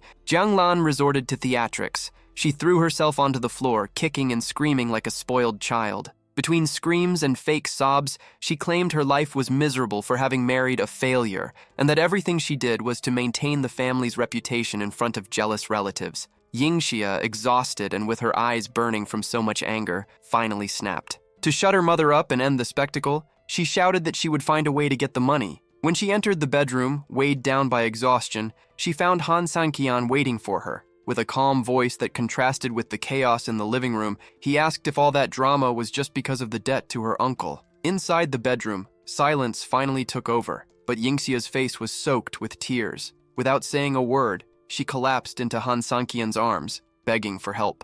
Han held her gently and asked if all that trouble was really about the 200,000 her uncle wanted. Yingxia confirmed, sobbing, and swore on her honor that she would sign a loan receipt and pay back every cent as soon as she could. Han couldn't hold back a small chuckle, which made the girl even more nervous. She insisted she was serious about paying him back, but he silenced her with a tight embrace. Han explained that what was his also belonged to her, and that it didn't matter whether the amount was 200,000 or 2 million. If it was to solve her problems, he would pay without blinking. With a kiss on her forehead, he joked that the word loan didn't exist in their vocabulary. Yingxia, a little more encouraged but still stubborn, gently pushed him away and ran to grab paper and pen, intrigued by how naturally her husband talked about millions. When she questioned him about the real balance in his account, Han simply gave an enigmatic smile, saying he had a little more than the 2 million he had mentioned. The next morning, Han Sanqian went to the bank,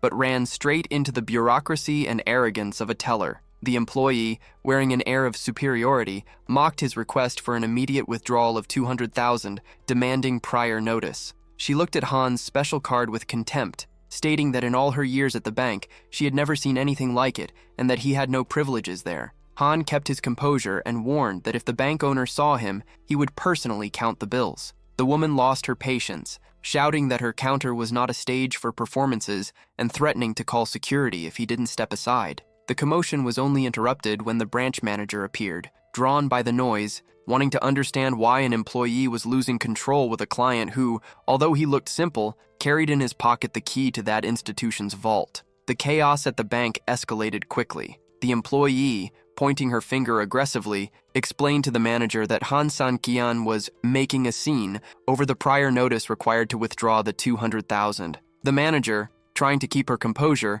started with the same bureaucratic speech. But everything changed when Han slid the card across the counter. The moment her eyes landed on it, the woman nearly stumbled over her own feet. Her rigid posture turned into a deep bow and desperate apologies. The VIP treatment was immediate. The withdrawal that had been impossible suddenly became top priority, and Han was escorted to a private room while the manager ordered the arrogant employee to humbly apologize if she didn't want to be fired on the spot. In the lobby, the other customers watched everything with their mouths open, commenting on how the snobby teller had finally met someone powerful enough to put her in her place. On the way out, the manager and her staff made a point of walking Han all the way to his car, wearing wide smiles and promising flawless service in the future. The boss remained standing there, watching Han drive away, frustrated that she hadn't managed to get even a single look of interest from the young billionaire. The moment she went back inside, the hammer dropped. The employee was suspended indefinitely. The explanation was blunt and simple. Anyone who couldn't recognize the exclusive card reserved for clients with more than 10 billion in their account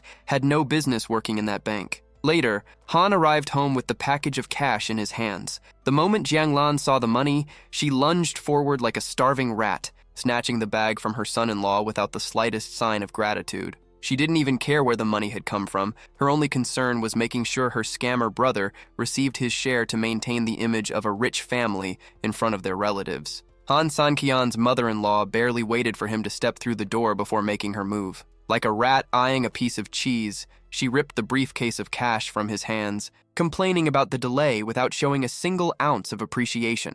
The uncle and aunt, desperate to run off with the loot, invented an urgent excuse and demanded that Han drive them immediately, while Yingxia's father burned with anger at seeing the relatives leave without even saying a thank you for the 200,000.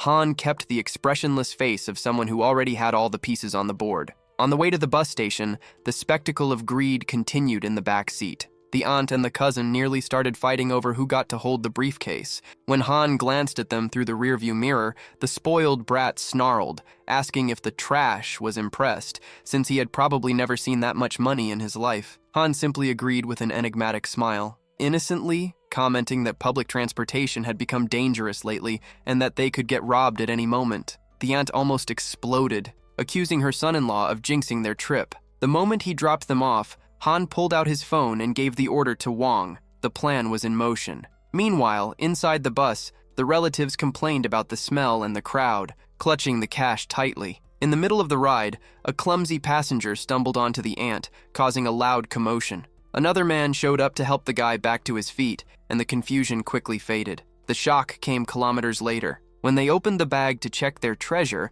they found nothing but emptiness. The money had vanished. Wang called Han to confirm that the package was already in his hands and would be returned to the boss the next day. Han Sanqian was not a charity bank. Anyone who tried to extort his family would learn that his money might come easily, but it left with interest paid in humiliation. At the end of the day, Han showed up at Yingxia's workplace looking the same as always. To his surprise, she suggested going out for dinner. When he asked the reason for the sudden celebration, she looked straight at him, wanting to thank him for being the only pillar holding that chaotic family together without ever asking for anything in return. Yingxia decided to repay the loan of 200,000 in style, reserving a private room at the trendy restaurant in the UFO building. The problem started at the reception. Even with a reservation for 5:30 p.m., the mustached receptionist with a hostile expression blocked their entry at 5:20 p.m., claiming the place was full. With unbearable sarcasm, he told the couple to wait in the back or get lost,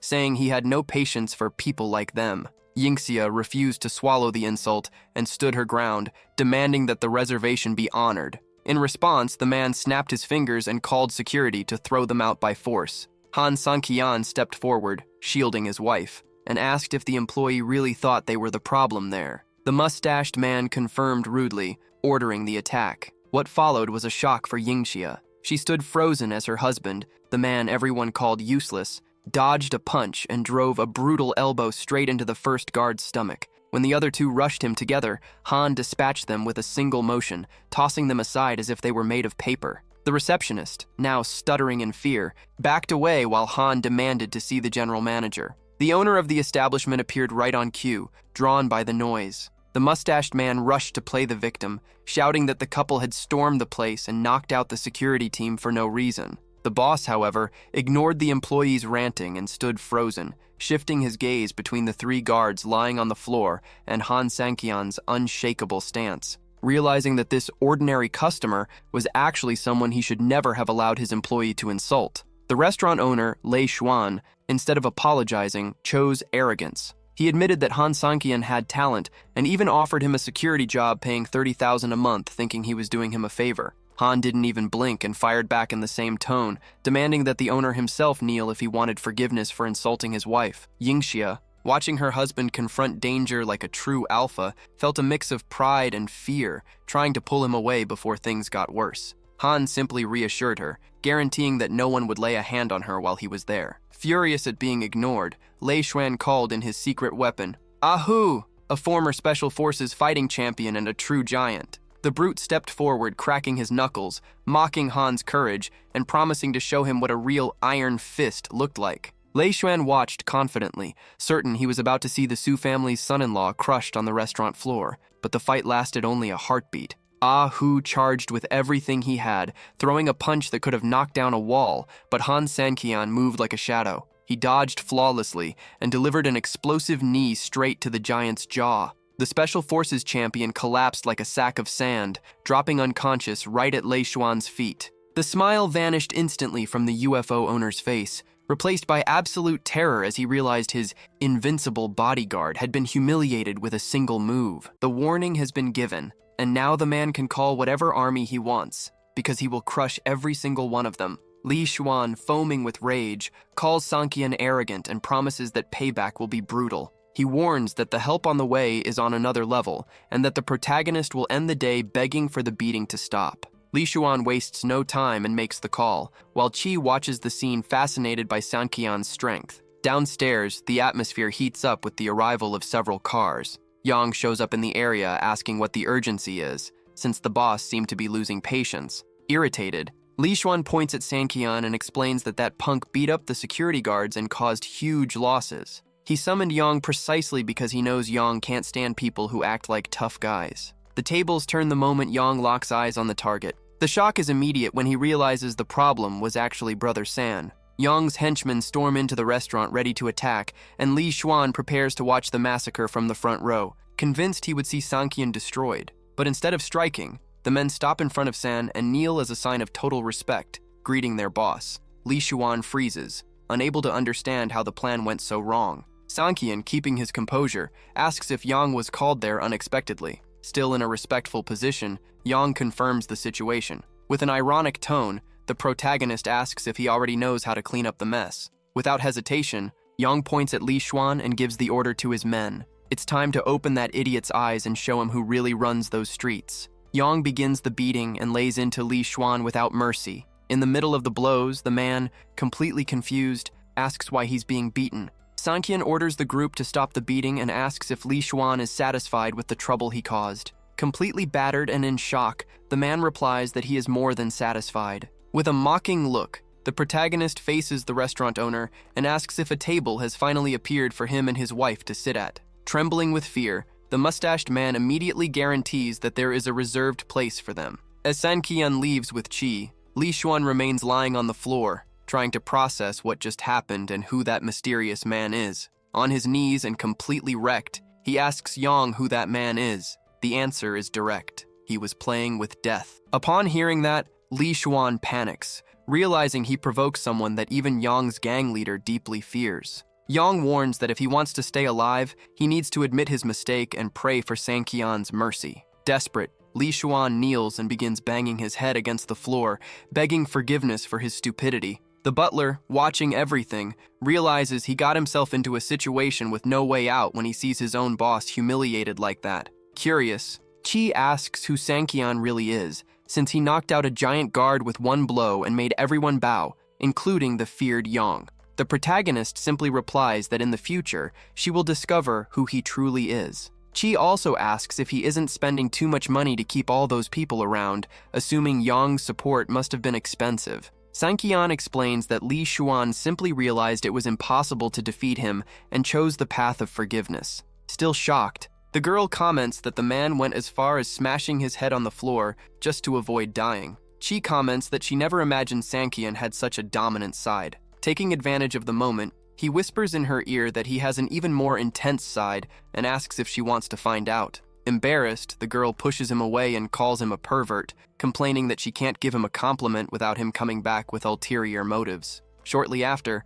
she hugs him and asks why he decided to cause all that trouble at the restaurant. The protagonist answers coldly. Since they said his wife was causing problems for no reason, he decided to show them what a real problem looks like. Qi then asks if he would continue being her protector, even if she became a difficult person, and Sanqian assures her, looking straight into her eyes, that no matter what happens, he will always be there to protect her. The next day, the couple shows up accompanied by Qi's parents. The mother immediately starts complaining, asking what is so special about that house besides its size. The father explains that the owner, Lao Tang, is an old school friend, and that they needed to attend the mansion's grand opening. The woman fires back, saying the houses in that neighborhood cost a fortune, and that the friend just wants to show off. She also remembers that Tang's son once made a move on Qi in the past, and complains about Sanqian's presence, claiming that bringing that trash would only lead to embarrassment. As soon as the group enters, Tang announces the family's arrival to all the guests. Qi's father tries to be polite,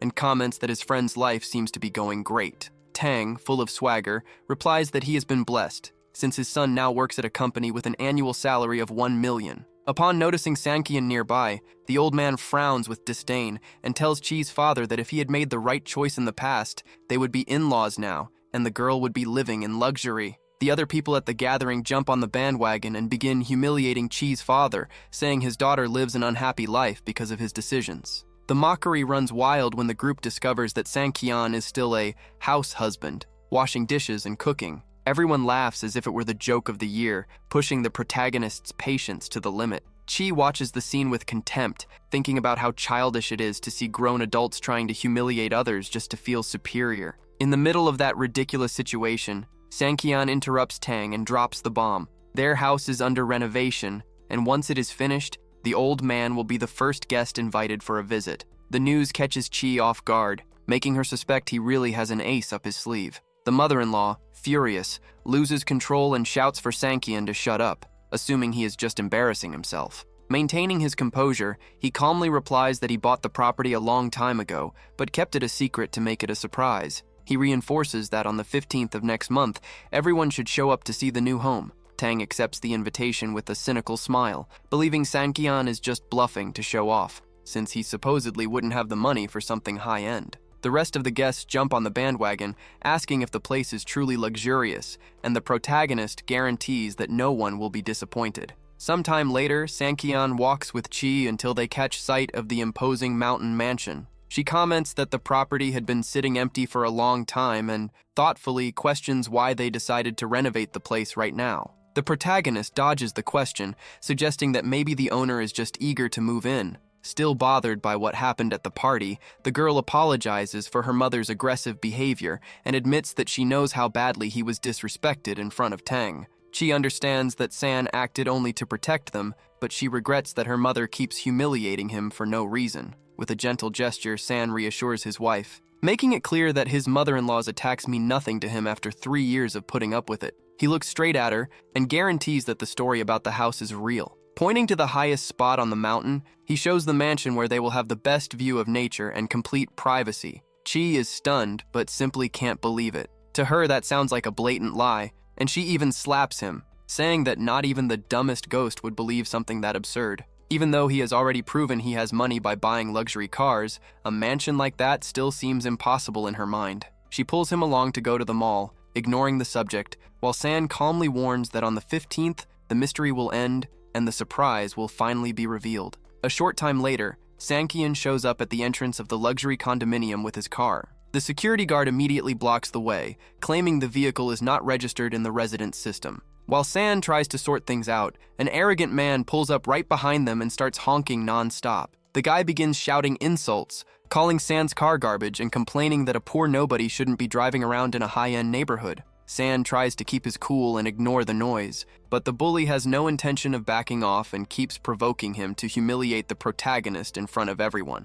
The tension rises at the condominium entrance. Sankian and his wife step out of the vehicle, coming face to face with Shao Kong's arrogance. The guard, shaking with nerves, tries to put out the fire by apologizing to the rich man and promising to remove that junk car from the way immediately. Kong doesn't hold back on the insults. He yells that Sankian's car is trash and demands that he disappear, threatening to handle the problem by force. Calmly, Sankian fires back at the mockery. He points out that Kong hit his car, and, because of that, he will have to open his wallet and pay for the repairs. The villain bursts out laughing, points a finger in the protagonist's face, and humiliates him, guessing that he must be nothing more than the owner of some low-level decoration company. Kong finishes his display of arrogance by saying that if Sankian doesn't shut up, he will finish destroying the car. That's when the mask finally drops. Sankian denies being a businessman and reveals the bombshell. He is the owner of that entire property. Kong, blinded by arrogance, mocks him, saying that if Sankian runs the place, then he himself must be the king of the city. The guard, without official orders, reinforces the blockade and tells Sankian to leave. To make matters worse, once the path is clear, Kong even shows the middle finger and tells the protagonist to behave like a good little dog. The turning point comes over the radio. The head of security calls in shouting, giving the immediate order to let Sankian through. The guard is stunned. He runs to the protagonist's car, bowing and begging for forgiveness for any disrespect. Sankian, without losing his composure, reassures the man, saying he was only doing his job. As reality sinks in for everyone watching, the guard confesses his fear. He was standing before the mysterious buyer who shelled out 100 million to secure the mountain villa. The tables had completely turned. Kong's wife was enchanted, praising every detail of the place, while he desperately tried to convince her that their house was just as good. The romantic mood was cut short by a sharp shout. It was Sankian. With a look of superiority, he blocked the couple's path and questioned how Kong dared to trespass on his private property.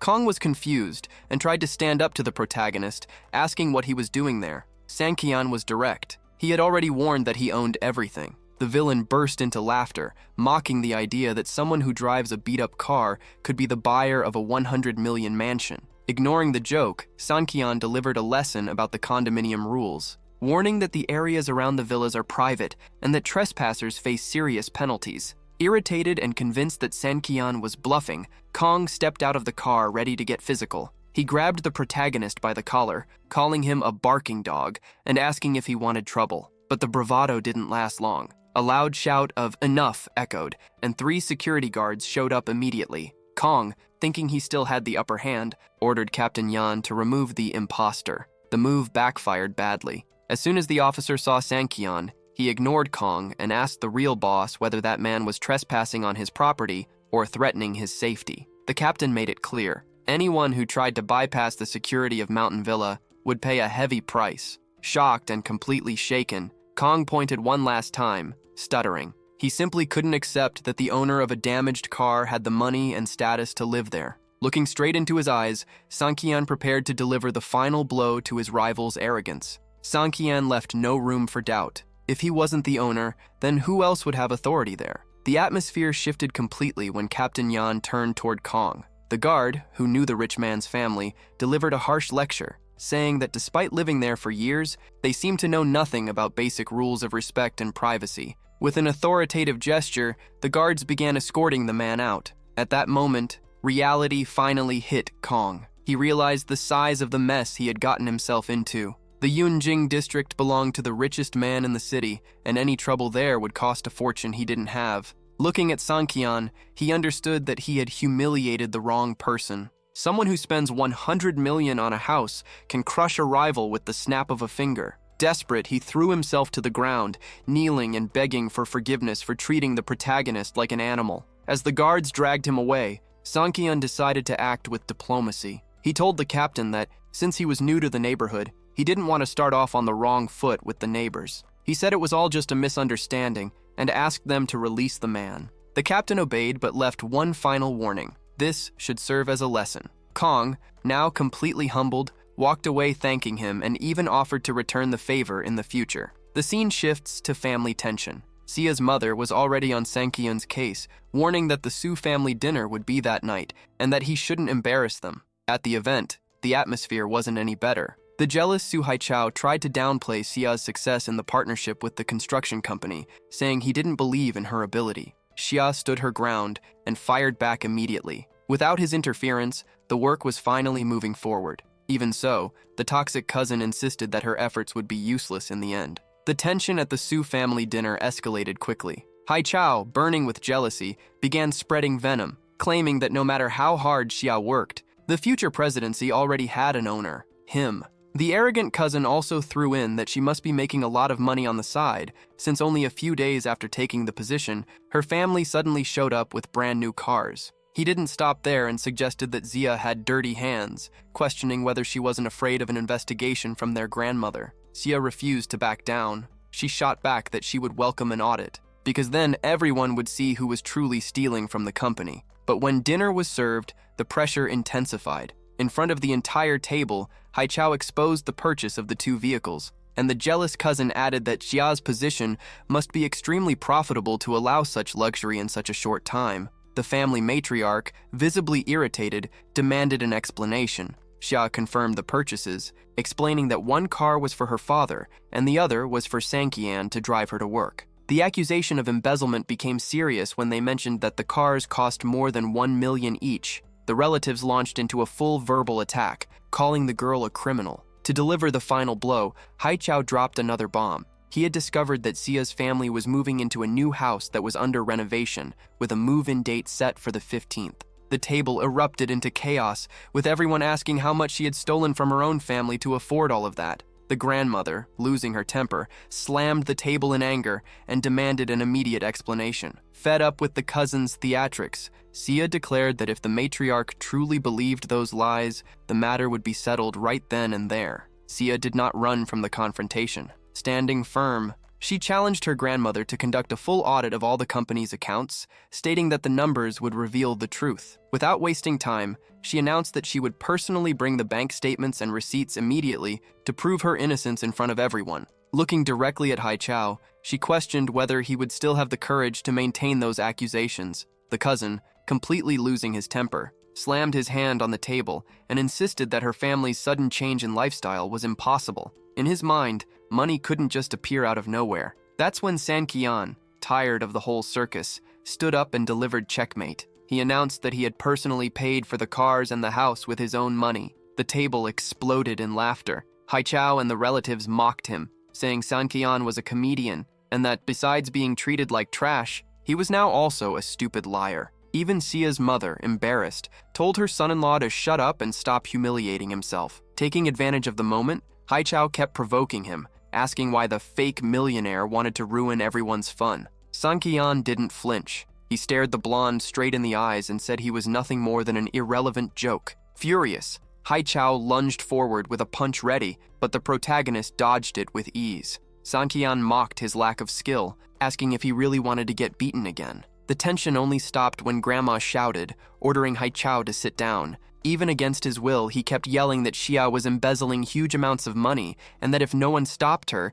she would end up controlling the entire family with stolen cash. But the matriarch had already reached her limit with the screaming. Her patience finally snapped. She ordered Haichao to shut up, making it clear she wasn't foolish and knew very well about the schemes he had been running behind everyone's backs while trying to frame others. Disgusted by the level of pettiness, Grandma left the table, abandoning everyone and sarcastically wishing them a pleasant dinner. As soon as she walked out, the funeral-like silence turned into a direct attack. Sia's cousin started spewing venom, claiming the girl had dug her own grave and pushed their grandmother away with her manipulations. Haichao, foaming with rage, promised that next month when he returned to power in the company, he would make Xia pay dearly for every single cent. To make things worse, Haichao's father decided to target Xia's father. With a sarcastic tone, he pretended to be happy about the new house and pressured him to reveal the location, wanting to see if his brother had finally escaped poverty. Cornered and embarrassed, Xia's father stuttered, but Sanqian stepped in to protect his father-in-law.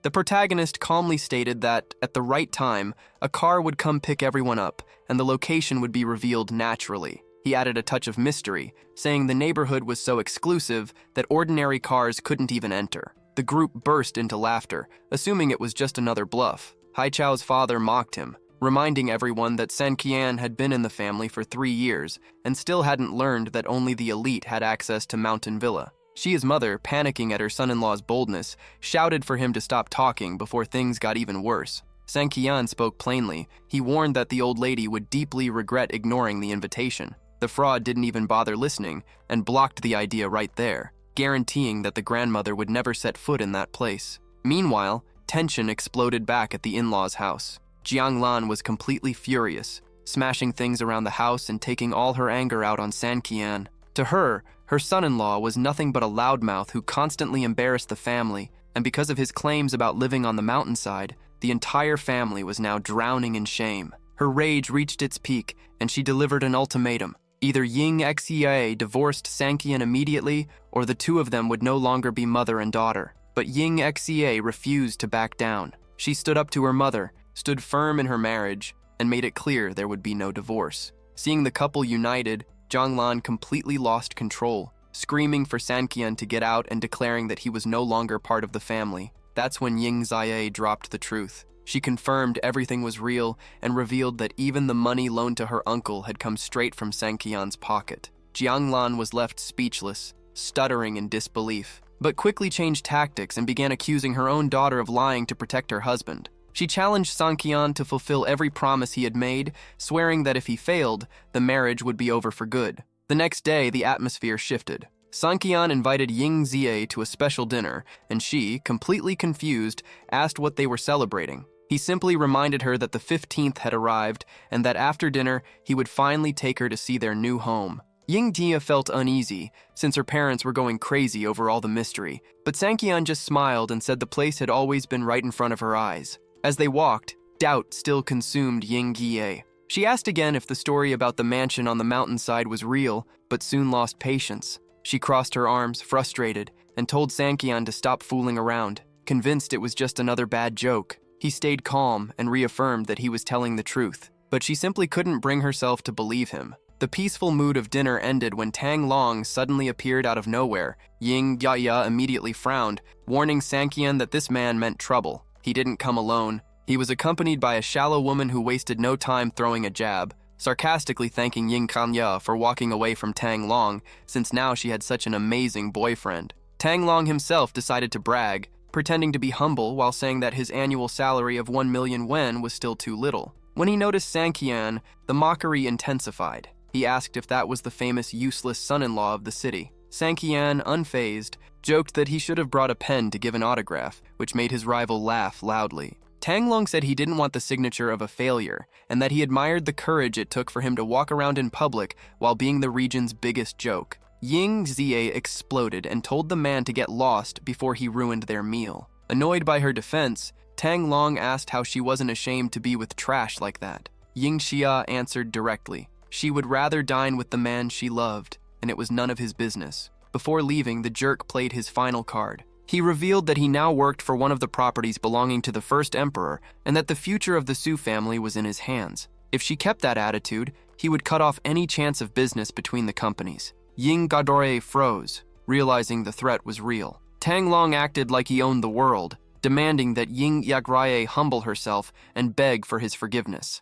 Fed up with his arrogance, she finally snapped and told him to get out. He stormed off in anger, but not before mocking them one last time, promising that he and his father would visit Ying Thai's new residence just to see whether it was truly better than theirs. He even joked, asking if the place had an elevator, since his girlfriend couldn't stand climbing stairs. The couple walked away laughing, convinced that the next day would be a complete disaster for Ying Cheminxie. Ying Zia was a bundle of nerves after the threat that Tang Long could sabotage the Su family's business using his new position. Sanqian tried to calm her down, assuring her that the rival wouldn't have the power to cause trouble while he was around. Even so, she was on the verge of tears, desperately asking whether the new house was truly good or if they would end up being humiliated in front of everyone. Sanqian wiped her face and promised that, right after dinner, he would take her to their new home, guaranteeing that those who mocked them today would be defeated tomorrow. Not long after, Sanqian's car sped toward the luxury condominium. Ying Gui panicked when she recognized the route, begging him to stop the vehicle before they were blocked and arrested by security. When she saw the guards approaching, she completely lost control, convinced that Sanqian was forcing his way in just to be thrown out and humiliated again. Inside the car, she vented, saying she had already endured enough insults and didn't need another embarrassment added to the list. The atmosphere was filled with tension, but everything changed when the condominium guard not only opened the gate for Sanqian, but also saluted him with full respect. Chia was stunned. Without understanding anything, she fired off questions, suspicious that her husband had bribed the guard to get inside. Sanqian simply ignored her doubts and parked in front of a spectacular mansion. Chia froze in place. She knew that was the most exclusive area in the entire complex, where no one entered without the owner's permission. Then came the bombshell. Sanqian looked at her and announced that this was their new home. Even with her jaw practically on the floor, Chia couldn't process the information. Seeing that she still thought it was all a fantasy, the protagonist placed the key in her hand and told her to test it herself. Trembling with fear, she warned that if they were trespassing, the punishment would be severe. Sanqian just smiled, assuring her that the owner was standing right in front of her and wouldn't complain about anything. The key turned, and the door opened. Reality hit Chia with full force. As they stepped inside, Sanqian officially welcomed her to their new life. The biggest shock, however, came moments later. On the main wall hung their wedding portrait. Chia broke down. She remembered that photo had been taken 3 years earlier only because her grandmother forced them to do it, and she had looked miserable, clearly unhappy. She believed that picture had long since been thrown away, but Sanqian confessed that he had kept it all this time because it marked the moment they became husband and wife. Through tears, she asked him to remove the picture, claiming that her expression of disdain in the photo was obvious. With her eyes overflowing, she confronted her husband, wanting to understand why, after so much time and so much rejection visible in that image, he still insisted on treating it like a treasure.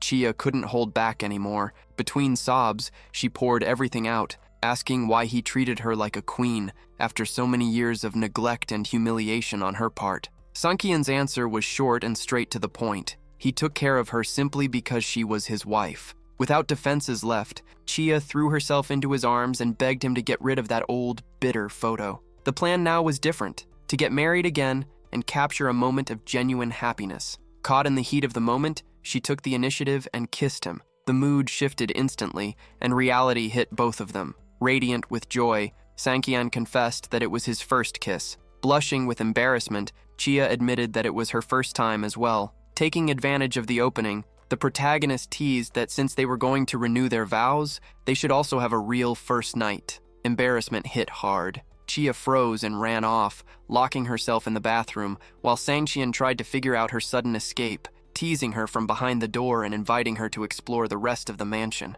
Inside, the girl stared at herself in the mirror, panicking, convinced she had ruined her image as a serious woman by kissing him first. To make matters even worse and increase her embarrassment, Sankian delivered one final comment through the crack of the door, saying that the taste of her lipstick was addictive. Chia just wanted a hole to crawl into while he amused himself with her reaction. Sankian kept joking around, leaving Chia completely flustered until her phone suddenly exploded with calls. It was her mother, hysterical, shouting that the 15th had arrived and they still hadn't shown up.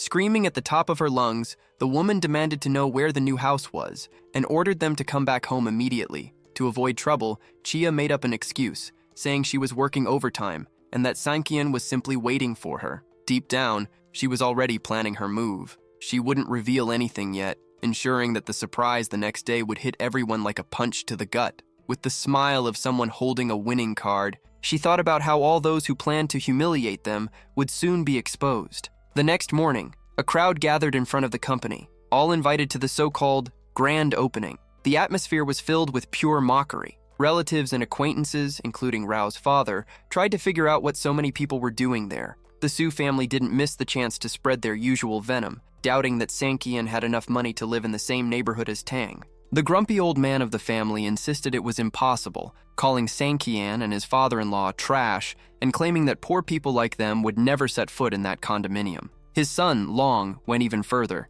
making a dramatic scene and declaring that if Sankian really lived there, he would move out the very same day because he refused to be neighbors with an idiot. Tang tried to calm things down, reminding him that a house there cost millions and that it would be wiser to save his money. Meanwhile, the neighborhood women flattered Tang, saying he was lucky to have such a successful son, while he bragged confidently, certain that the humiliation show against Sankian was about to begin. The pretender kept up his arrogant performance, revealing that he was already packing his bags for a multinational company. The gossiping crowd was stunned. If he was already earning $1 million a year, the new offer sounded out of this world. With a smug smile, Long explained that his new destination was a subsidiary of the powerful Han family, the ones who basically owned everything in Yusheng. According to him, working there was the same as holding a passport to unlimited success. While he was bragging, the sound of an engine suddenly cut him off mid-speech. A luxury bus, accompanied by an impeccably dressed butler, pulled up right in front of the group.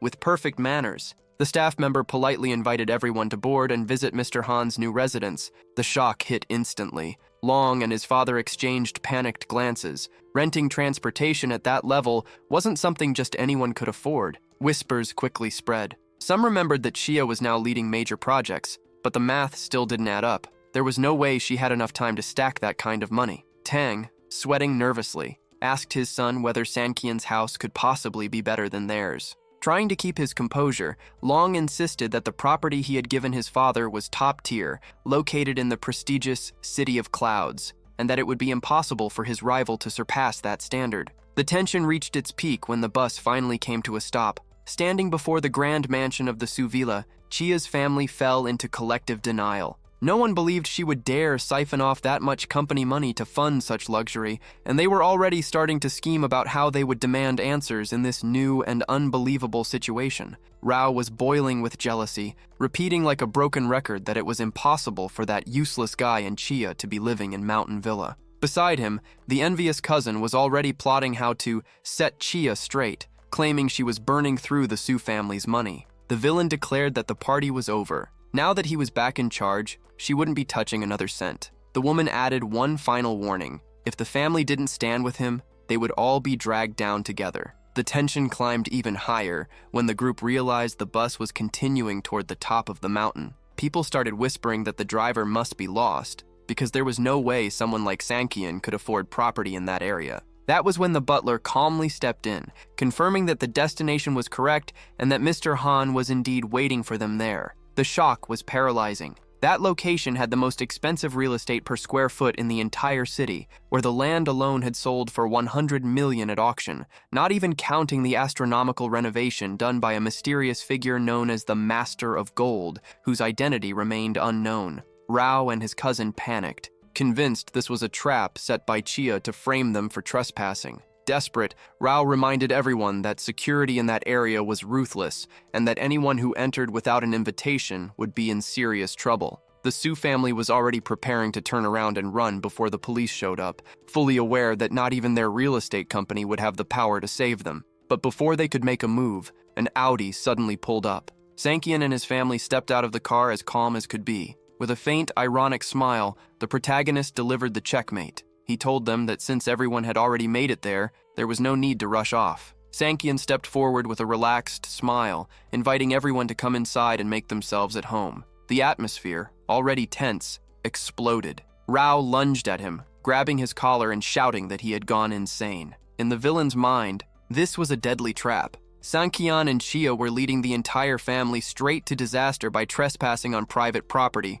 Chia's cousin jumped in as well, yelling that their plan was dirty and that they just wanted to see the family punished. With complete confidence, Sankian brushed Rao's hand away and spoke bluntly, asking whether the panic came from realizing the mansion was infinitely bigger than his, or from fear of losing their bet. Shaken and nearly in tears, Rao lashed out, screaming that if the family matriarch found out about this so-called invasion, Sankian would be finished. The rest of the group then turned their anger toward Chia's parents, accusing them of dragging everyone down into the mud with them. Annoyed by the chaos, Chia finally stepped in and put an end to it, stating firmly that she was simply entering her own home and saw no reason for such a dramatic scene. The jealous cousin burst into mocking laughter, claiming that Chia was nothing but a fraud, and that this level of luxury was not meant for people like her. To close the show once and for all, Chia pulled out the key and asked a simple question. If the house didn't belong to her and Sankian, then who else could it possibly belong to? Still convinced it was all a bluff, the rival challenged her to open the door. Chia didn't hesitate. She told everyone to keep their eyes wide open so they wouldn't come up with excuses later, then turned the key. The door opened. With a tone of absolute victory, she welcomed the guests inside. The silence that followed was deafening. Chia's cousin froze, stammering that even as a company executive, it was mathematically impossible for her to afford a place like that. The group, completely stunned, was finally forced to accept reality. They had not been lying, and the so-called family trash was now living at the very top of the world. The shock spread through everyone. The same gossipers who had been throwing insults just moments earlier were now drooling with envy, admitting that Sankian's once pitiful father-in-law had become the richest and luckiest man around. Even Long's girlfriend lost her patience and demanded answers, questioning how he could have the nerve to call Chia poor while standing in front of a mansion like that, trying to salvage what little pride he had left. Long stuttered that they must have borrowed the house from someone just to put on a show. His girlfriend fired back immediately, asking who in their right mind would lend a palace like that to people like them. Watching Sankian's calm smile, Long began to sweat. He wondered if the protagonist might actually be the mysterious master of gold everyone had been talking about, but quickly pushed the thought aside. In his mind, there was no way a so-called trash son-in-law could spend billions on a single property. The villain silently chewed on his anger. He had planned to use his new position in the company to corner Chia and force her into his bed, but that plan had completely fallen apart. How could he bargain with a woman who lived in a place worth more than the entire Su family fortune combined? Seizing the moment of triumph, Chia's mother told everyone to shut their mouths and stop drooling on the carpet, then invited the group inside for a full tour. Curious and humiliated, they all agreed, eager to see the forbidden luxury up close. Off to the side, Rao and his cousin tried to figure out what had gone wrong. Rao admitted he had no idea where all that money had come from. If it had been just a regular apartment, he could have accused her of embezzling company funds, but that villa was so outrageously expensive that even if Chia sold the entire Su family on the black market, the money still wouldn't come anywhere close to covering the cost of that front gate. It was then that Rao's cousin raised the possibility no one wanted to accept. What if Sankian was actually filthy rich? She reminded everyone that, at the engagement dinner years ago, nobody had taken the Han surname seriously. As panic spread among the jealous relatives, the guests suddenly changed their tone, rushing to congratulate Chia's parents on their extraordinary achievement. The mansion's decor became the highlight of the moment, a minimalist style that radiated pure class, proving that true luxury doesn't need flashy excess. In the center of the hall, Chia's parents, once humiliated, were now surrounded by flatterers. One guest even claimed that Sankian's father-in-law had always been low-key, but had finally revealed his true power by buying such a palace. Riding the wave of attention, Chia's mother decided to poke at her brother-in-law's sore spot. With sharp sarcasm, she remarked how unfortunate it was that the family matriarch wasn't present, especially since he himself had forbidden the old woman from accepting the invitation. The man fumed with rage, but Rao's father, just as jealous as his son, played his final card. He questioned whether the purchase was even real, reminding everyone that the property had been won at auction for an astronomical price they could never possibly afford. Chia's mother stood her ground immediately, confirming ownership and asking if he had a problem with their success. Rao jumped into the argument, spewing venom as he declared that that side of the family had always been broke and that no one there was stupid enough to believe billions had magically appeared out of nowhere. The tension snapped. Rao's father shoved his sister-in-law aside and lunged at his brother, demanding to know what illegal scheme they were hiding. Chia's mother refused to back down and told the relative to calm himself, warning that in her house no one would throw their weight around or try to humiliate them. That was when Rao and his cousin, wearing cynical smiles, demanded a logical explanation. Either the money had fallen from the sky, or Chia had been getting financial support in some shady way from powerful men behind the scenes. With a crooked grin, Rao decided to sink even lower. He suggested that Chia had earned that fortune by selling her own body to wealthy elites. The room instantly grew heavy with tension. Sankian, who had been quietly observing until then, shot the blonde man a deadly glare, while Chia's mother exploded in anger, ordering him to shut his mouth and stop spreading disgusting lies about their own family. The villain refused to back down. He challenged his aunt to prove where the money came from if it wasn't from some illegal deal. Cornered and unwilling to reveal the truth about Sankian, Chia's mother blurted out the first excuse that came to mind. She claimed everything came from a secret inheritance left by the late family patriarch to compensate them for all their suffering. Chia tried to step in, shocked by her mother's lie, but Sankian simply watched the scene unfold with a subtle smile. The crowd immediately started buzzing. How could a man who had been dead for so long leave behind a fortune of that size? The pressure intensified as everyone demanded to know how they had paid for luxury cars in that cinematic mansion. Tang and his son Long watched the chaos unfold with satisfaction, clearly enjoying the embarrassment. Losing her patience, Chia's mother shouted that the money was none of anyone's business. She made up another detail, claiming the grandfather had felt so sorry for Chia being forced to marry a useless man like Sankian that he had left her a massive sum as compensation, but with one condition: the money could only be accessed after 3 years. That, according to her, was why they had struggled through hardship all that time. Chia's uncle began to bite the bait, recalling that their father really had favored his younger son. He demanded to know the exact amount of the so-called inheritance. Without blinking, Chia's mother raised her hand and declared 100 million. The hall fell silent. Everyone stood there in shock at the staggering figure, while she wrapped up her performance by saying that was the only reason they were now living at the top of Mountain Villa. Her lie fit perfectly. The guests now believed that the couple had endured 3 years of absolute poverty just to honor the rule of a secret inheritance and finally buy luxury cars in the mansion. While Sanchian's mother-in-law mocked her brother-in-law, laughing in his face and bragging about living in luxury with those 100 million, Chia watched her husband with a heavy heart. She couldn't understand how Sankian could stand there silently, letting her mother take all the credit for the fortune he had earned himself. When Lin, humiliated and boiling with jealousy, stormed off toward the restroom, Sankian's mother-in-law immediately saw through the move. He was rushing to call the family matriarch to try to turn the situation around. Left alone for a moment, Chia confronted the protagonist. She was furious that he allowed her mother to brag at his expense. Sankian, as calm as ever, simply shrugged and explained that his mother-in-law's lie was actually helping them. No one would believe a useless son-in-law had that kind of wealth, so the inheritance story prevented dangerous questions and solved the problem. Feeling ashamed of her family's behavior, Chia apologized on her mother's behalf. Sankian took the opportunity and, while hugging her, suggested there was a better way for her to make it up to him. He could finally stop sleeping on the floor. Catching her breath and regaining her composure, Chia quickly shut the moment down with a playful remark, saying the living room in their new mansion was huge and he would be perfectly comfortable sleeping there. The brief peace ended when Lin returned from the restroom wearing a vengeful smile. He announced that Grandma was already on her way and wanted immediate answers about what was going on. Without losing her confidence, Sankian's mother-in-law fired back that the money didn't belong to the old woman and that she wasn't afraid of anyone's glare, keeping her mocking tone as the final confrontation with the matriarch drew closer. Tang Lao was in full panic mode. He knew he had zero authority in that mansion, and if he tried to push past the security guards to bring the matriarch inside, he would be thrown out along with her. Seeing his desperation, Jianglan wasted no time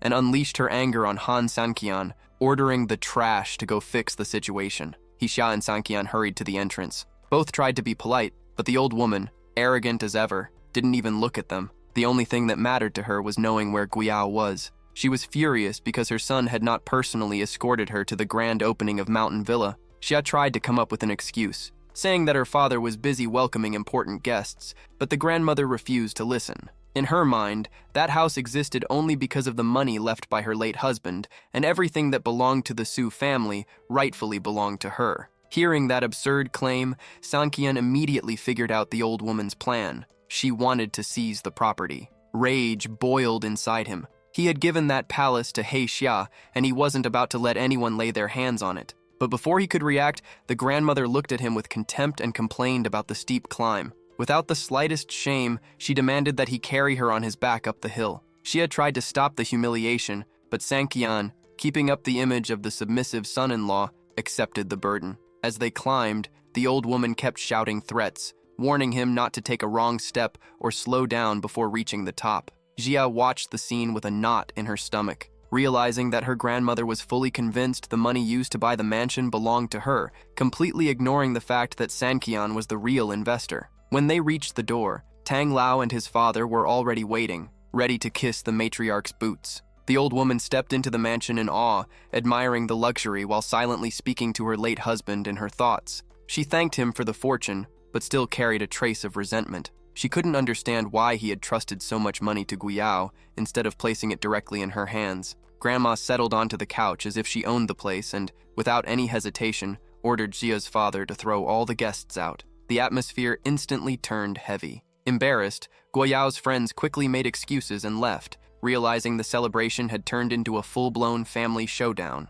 Outside, the bitterness kept flowing. Tang Lao and his son Tang Long stormed out in frustration. The young man, furious at the old woman's arrogance, swore he would make her life difficult once he rose higher in his new influential company. His father, however, could only grumble about the family's luck, convinced that the late grandfather had left them a hidden fortune. For long, what hurt the most was seeing Han Sanqian living in luxury like a freeloader, but he comforted himself with the thought that, now working for the powerful Han family, he would use that prestige to humiliate his rival across the entire city. Back inside, the interrogation began. The matriarch, eyes burning with anger, demanded that Guoyao explain the origin of the mansion. When Jianglan tried to step in, she was immediately shut down. The old woman snapped that she didn't speak to people of her level. Pressured and cornered, Xia's father stuck to the lie, claiming that the late patriarch had secretly given him 100 million to compensate for having a useless son-in-law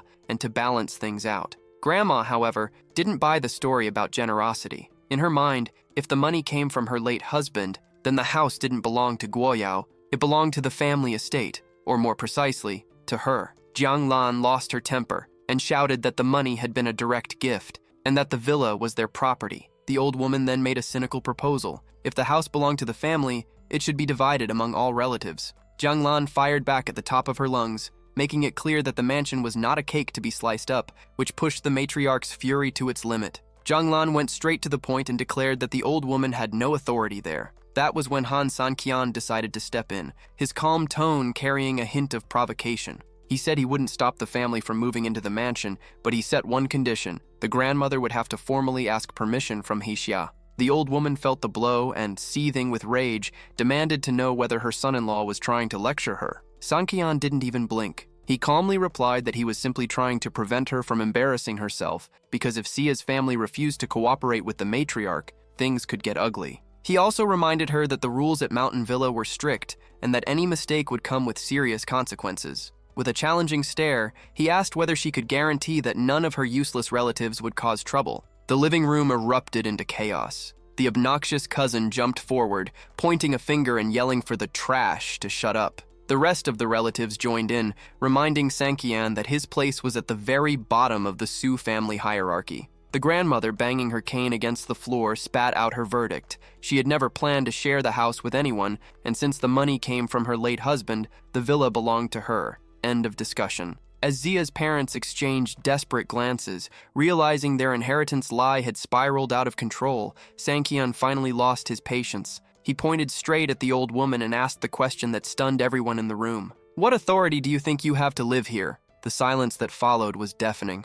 No one could believe his audacity. The uncle and cousin rushed forward, grabbing Sanghyun by the collar and demanding to know if he had lost his mind, since the money belonged to Grandma. Even the cousin joined the attack, ordering him to get out immediately. In the middle of the chaos, the old woman told them to release him and, in a dark tone, demanded an answer. Why wouldn't she be qualified to live in that house? Straightening his posture, the protagonist spoke without mercy. He called out the old woman's hypocrisy, reminding her how she had ignored her own granddaughter for the past 3 years. He threw it in her face that during all that time, she had protected Rao's worthless behavior while treating Xia like a complete stranger. His voice echoed through the room, heavy with conviction. He exposed how the matriarch had covered for that scoundrel even after he plotted something that nearly cost Xia her life. To her granddaughter's feelings had never mattered. His conclusion was blunt. She had no moral right to be there, let alone to rule the house. Grandma exploded with rage, trying to fire back while the cousins watched in shock.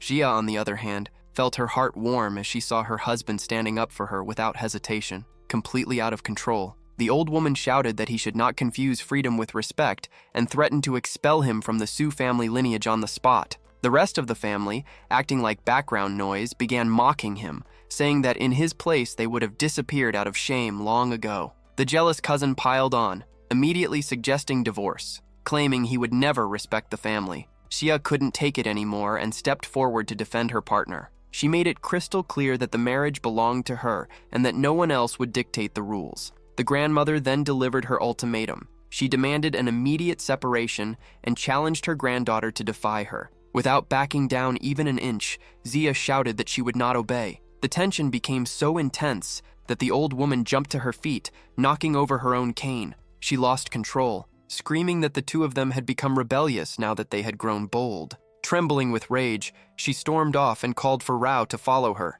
The loyal lackey hurried after her, spewing venom and insisting that Xia had lost her mind, doubling down on the lie that the protagonist only wanted to steal their family fortune. The old woman looks at Xia with contempt and delivers the final blow, making it clear that under her roof, her granddaughter would never become the president of the company. Without wasting a second, she orders them to contact Zhongyang immediately to close new deals. Rao rushes off, thrilled inside because his plan to take down his rival was finally working. As the dust settles, Xia's mother shows up with unlimited audacity, announcing that she has already chosen the best room in the mansion for herself and her husband. Xia is outraged and reminds her that it is the master suite, questioning where she and the protagonist are supposed to stay. With shocking cynicism, her mother suggests that they find any other corner of the house, since the place is huge. The father, another fool, jumps right in and starts carrying the luggage, telling his daughter to stop being selfish. He uses the most ridiculous argument in the world, saying that since they are old, they need a giant bedroom so they will not bump into each other. The protagonist simply watches the scene with a faint smirk, while Xia fires back, pointing out that in their old house, the bedroom was tiny and they never had that problem. After her parents leave, Xia tries to smooth things over and excuse their behavior, but her husband cuts the conversation short. He says he does not care about the location as long as he can share the same bed with her. He tries to act playful, joking that even the maid's room would be perfect if they were together, but Xia immediately shuts him down, telling him to go live there alone if he is so excited. Moments later, she changes her tone and seriously asks how much money he still has in his account, worried about the future. When questioned about how he managed to buy that mansion, the protagonist smiles and jokes that the price of the property was nothing more than pocket change to him. Xia does not buy the story and calls him ridiculous, arguing that no one in the world receives millions as an allowance. He simply shrugs, saying it is unfortunate that the truth sounds like a lie, but he does not push the topic any further. Seeing that her husband spent a fortune on the house, she becomes concerned about his financial future, and promises that if he ever goes broke, she will step up and support him. Completely touched, he thanks her and reminds her that since she is the key figure in the company's project, his livelihood is basically secured in her hands. Xia, however, snaps back to reality and shows fear. She knows her grandmother is vindictive and that her position at work might be hanging by a thread. The protagonist reassures his wife with total confidence, insisting that the partnership exists because of her and that no one will be able to remove her. The next day, the matriarch goes on the offensive and meets with the investor, Mr. Zhang, showering him with compliments to gain his trust. When the businessman asks the reason for the visit, she gets straight to the point. She wants to change the management of the partnership. She tries to undermine her granddaughter, claiming that Xia is too limited and could end up slowing down the business. Zhang attempts to stay diplomatic and remarks that although Xia was not a genius at the beginning, she learns quickly and is extremely dedicated. The old woman refuses to give up and insists that effort has its limits and that, for the good of the project, the ideal move would be to put someone more capable in charge. Seizing the opportunity, the jealous cousin jumps into the conversation, assuring everyone that even though he was not part of the project from the start, he knows every detail and is the perfect choice to take her place. The cousin launches into an arrogant speech, trying to sell himself to the investor. He guarantees that he would absorb the project quickly, using the argument that he holds a high level of influence within the corporation. In his mind, that supposed superiority made him the ideal option to replace the girl and speed up development. The businessman taps his fingers on the table, carefully weighing every word. Without showing any emotion, he completely flips the situation. He states out loud that if the protagonist does not have real authority to make final decisions in the company, then the partnership is seriously at risk. He stands up and announces that he will reconsider the agreement,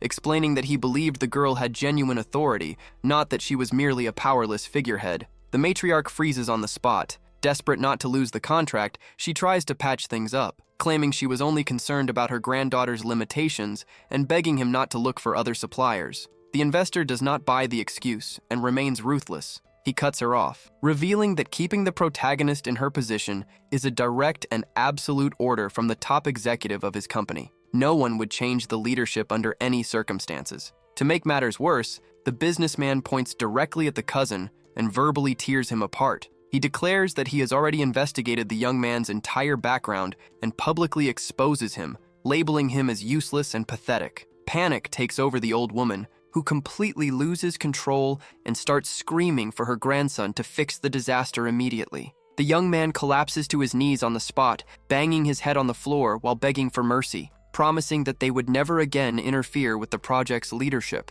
Cold and unshaken, the investor questions what benefit there would be in not canceling everything, since the girl's lack of autonomy had been dragging the schedule down. Totally cornered, the matriarch finally gives up. She screams in desperation that she will hand over full authority of the project to her granddaughter, and that from now on, the girl will have complete control to make any decision without consulting anyone. Even with that promise of surrender, the man declares that her words have no value, turns his back, and walks away, leaving the two of them completely humiliated. Before throwing them out of his office, the investor warns that the final verdict is now in the hands of his superior and orders them to get out. The shock hits instantly. The cousin falls into total despair, demanding a solution from the matriarch, since losing the contract would mean the complete collapse of the Sioux Corporation. With no options left, the old woman explodes and shifts the responsibility onto the girl's shoulders, claiming that their only hope now is to pray that she can fix the disaster. She also takes the chance to lash out at her grandson,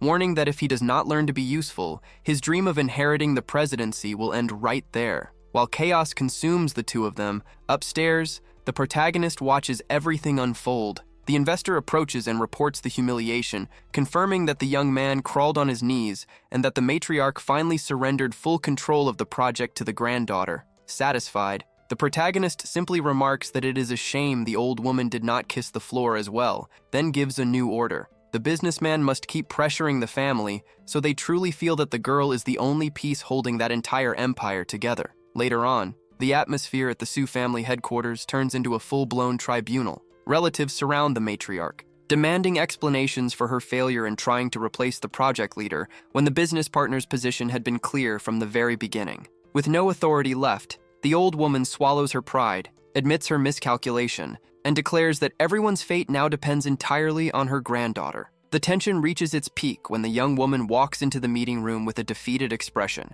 The entire family rushes toward her, desperate for good news. However, she throws cold water on everyone, revealing that she spent the entire day trying to reach the investor, calling non-stop and even going to his company, only to be completely ignored. Instead of offering support, the old woman loses control again, screaming and accusing her granddaughter of not putting in enough effort. Exhausted from being unfairly blamed, the girl slams her briefcase onto the floor, ready for a confrontation.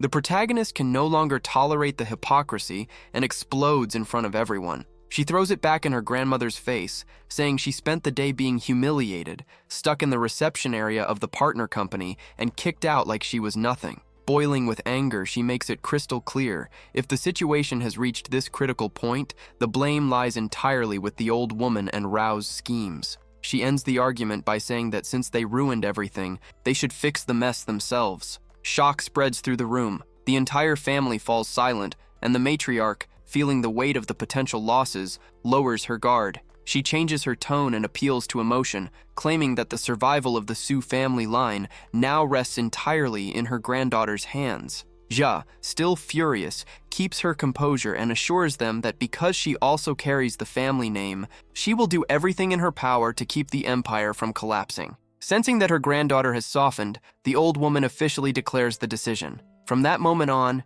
Jia has full authority over the project, and everyone there must obey her without question. With no other choice, even her biggest rivals, the cousin and his father, pretend to accept defeat, hoping only that she can save the multi-million-dollar contract. But the truce is nothing more than a facade. Later, at home, the cousin is boiling with rage. He refuses to accept that Sia now lives in a luxury mansion and still holds power within the company. His father fuels the resentment, complaining that they have lost their influence within the family. The young man begs for a plan to regain control, but his father shuts him down with a harsh warning. He did not come there to help with reckless schemes, but to deliver a serious message. If the son causes any trouble now and the deal collapses, all of them will end up broke. The blonde man remains furious, but the jealous cousin suddenly appears with a sinister look in her eyes. She interrupts the atmosphere of defeat and assures them that there is still a way to bring the protagonist down. The scheming cousin drops a bombshell. The mysterious suitor who sent that extremely expensive bridal gift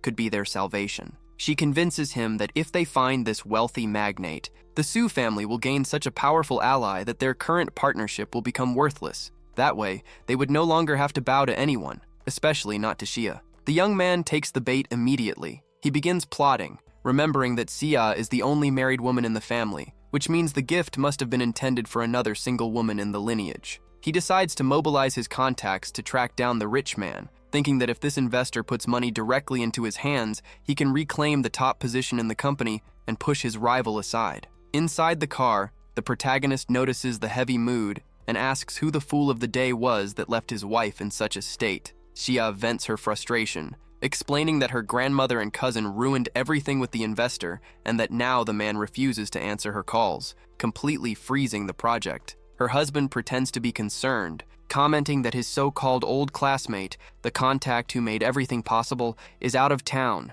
which makes any help impossible at the moment. Desperate under the pressure, Xia begs for a solution. That is when she plays her final card. She promises that if he manages to fix this mess, she will finally allow him to sleep in the same bed with her. The reaction is instant. The man slams on the brakes, almost causing an accident, and immediately changes his tone. Suddenly energized, he guarantees that he will find a way to solve the problem right away. She quickly realizes the trick and smacks him on the head, questioning the blatant lie about his so-called friend being out of town. With a wide grin from ear to ear, he admits that for the chance to sleep beside his wife, he would move heaven and earth. Xia, still annoyed, realizes that he staged the entire situation just to get what he wanted. The welcome at home turns into a complete disaster. The living room is packed with tacky and cheap-looking vases, creating a shocking visual mess. Her mother-in-law, extremely proud, struts around the room bragging about her so-called good taste and how the mansion had finally come to life. Xia cannot hold back and explodes on the spot. She demands to know where all that junk came from, but her mother, completely clueless, fires back that she paid for everything out of her own pocket. The tension rises when the daughter shouts that the woman is turning a luxury property worth a fortune into a storage room full of useless trinkets. The old woman responds with sarcasm, saying that if Xia finds everything so ugly, she should just open her wallet and give her more money to buy designer items. Furious at her mother's lack of sense, the young woman storms off, stomping away while listening to complaints that the house belonged to her and she could decorate it however she wanted. That leaves San to deal with the situation. His mother-in-law corners him, demanding his opinion about the new look of the living room. Trying to avoid trouble, he gives a neutral answer, saying that the most important thing is that she feels satisfied. It does not help. The woman explodes in anger, throwing it in his face that she endured 3 years of humiliation because of his poverty and that now she demands compensation. Shia's father, sensing danger, tries to step in. He reminds his wife that the mansion cost a staggering $100 million, an enormous amount of money, and that she should calm down. Instead, it only pours fuel on the fire. She screams that she does not care where the money came from, but from now on, San will have a mandatory allowance to pay, $10,000 every month, deposited directly into her account to fund her comfortable lifestyle. San, no longer the passive man he used to be, delivers a decisive response. He makes it clear that out of respect for Xia, she can continue living under the same roof, but the days of controlling him are over. With a cold and direct tone, he warns that she can dream about his fortune all she wants, but she will never see a single cent of it. Sanqian's stance leaves his in-laws completely stunned. They have never seen their son-in-law stand up to anyone like that. As he walks upstairs, Zhanglan is boiling with rage, whispering to her husband that the young man is getting out of line and that she will deal with him soon enough. Her plan for revenge is suddenly interrupted by the sound of the doorbell. A group of stern-looking men storms into the living room. They are staff members from the management of the luxury condominium. Without hesitation, they issue a direct order. Everything that is cheap and tacky must be removed immediately. Zhanglan completely loses control. She screams that the house belongs to her and that no one will touch her vases. As the security staff move forward, she notices Sanqian watching the scene and desperately begs him to intervene, calling it daylight robbery since she had spent her own money on those items. With an icy stare, Sanqian dropped the bomb. He was the one who had called the staff to clear everything out. The old woman nearly had a heart attack. She demanded to know if he really had the nerve to disrespect her effort like that. With a faint smirk, he confirmed that yes, he despised every single cent spent on that tacky mess. Completely out of control, she ordered him to tell the men to put everything back. Sanqian did not even blink. He challenged his mother-in-law, asking what she would do if he refused to obey. The warning was short and blunt. If she tried to move a single piece of furniture without permission, the consequences would be severe. Even Xia's father was dragged into the situation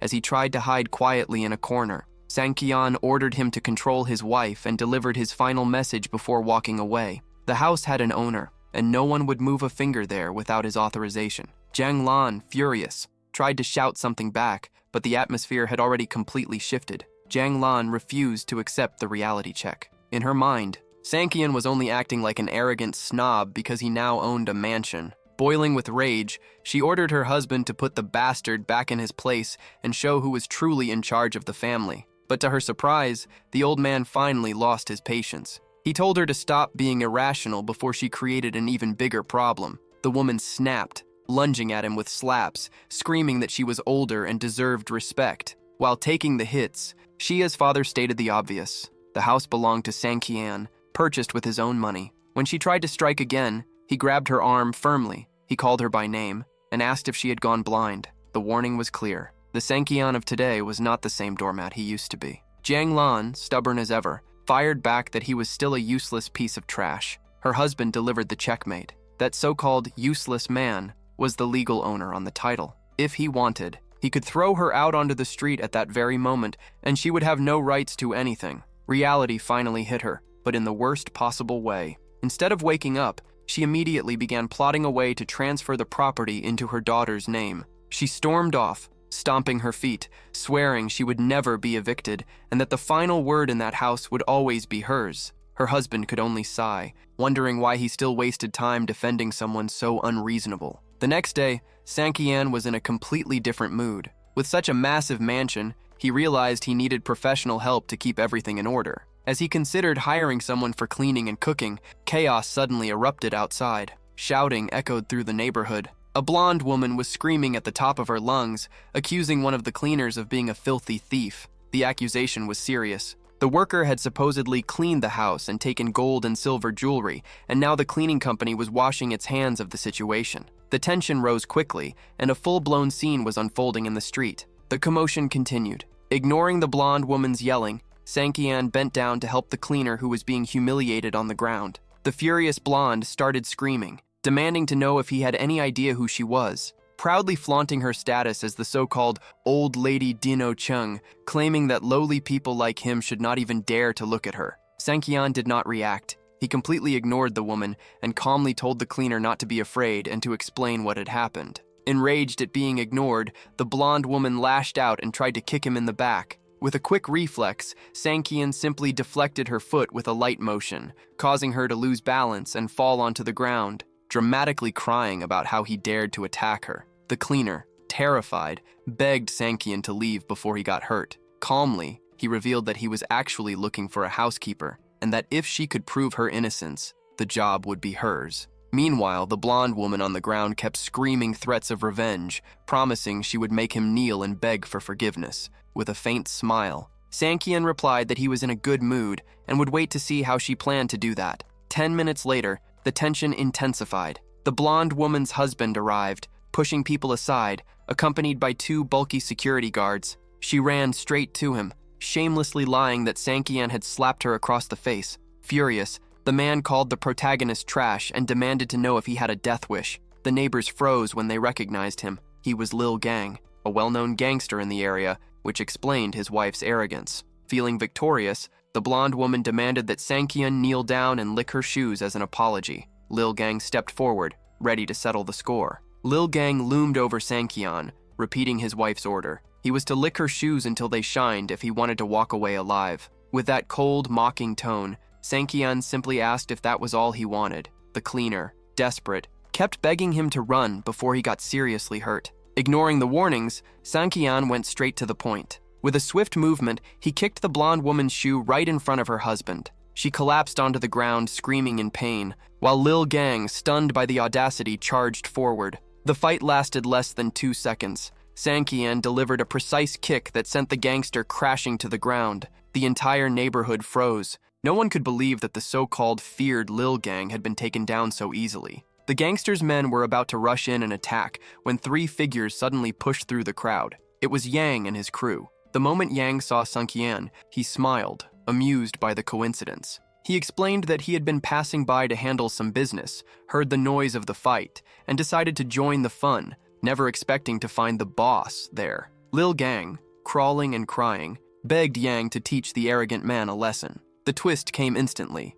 Yang gave the order, and his men started beating Lil Gang mercilessly on the spot. The gangster took blow after blow without understanding what was happening, screaming for forgiveness and asking what he had done wrong. Yang stepped closer and delivered the truth. Sankian was like a brother to him. Who did Lil Gang think he was to mess with someone of that level? With his face swollen and on his knees, the gangster crawled to Sankian's feet, begging for his life and swearing he had no idea about his connection with Yang. Calm and composed, Sankian turned to the cleaner and commented that his friends were far more efficient than that second-rate gang. He assured her that she no longer needed to fear anyone. The street turned into a public courtroom. With Lil Gang beaten and humiliated, the arrogant blonde woman completely lost her confidence. Desperate, she tried to maintain her lie, shouting that the cleaner was the only one to blame and that she herself was innocent. Sankian, with a gaze sharp enough to cut through the air, ordered her to be quiet and gave the worker space to speak. Without fear, the older woman revealed the truth. She had seen the blonde lady secretly bringing a young man into the house.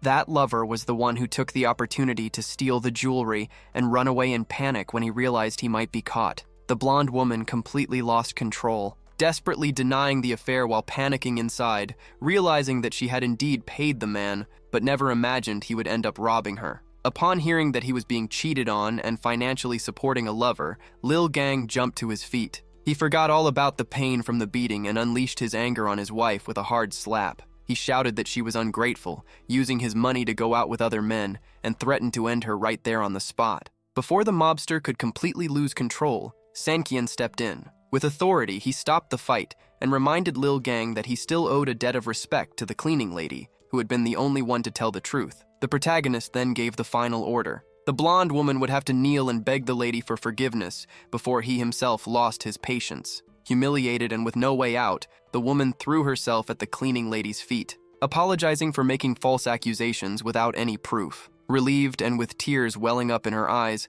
the lady thanked Sankian, acknowledging that without his intervention, her name would have been stained forever by a crime she did not commit. The situation was settled. Sankian brushed off the gratitude, saying the lady was not at fault for anything, but he took the opportunity to make an offer. He needed a trustworthy housekeeper for his new mansion, and if she was willing, the job was hers. The woman could hardly believe her luck and accepted on the spot, beaming with joy. Before they left, Yang pointed out that there was still the matter of deciding Lil Gang's fate. The mobster, who was already pale with fear, breathed a sigh of relief when Sankian closed the case, saying there was no need to lay a hand on him anymore. When they arrived at the gates of the mountain villa, Aunt Ray was in shock. She had never imagined that her new boss lived in the most luxurious place in the city. Sankian, with a calm smile, asked her not to call him boss, just by his name. When he introduced himself, her reaction was pure astonishment. She asked if he was really the famous Han Sankian. Feeling a bit awkward, he joked that he did not realize his reputation in Yuncheng was so big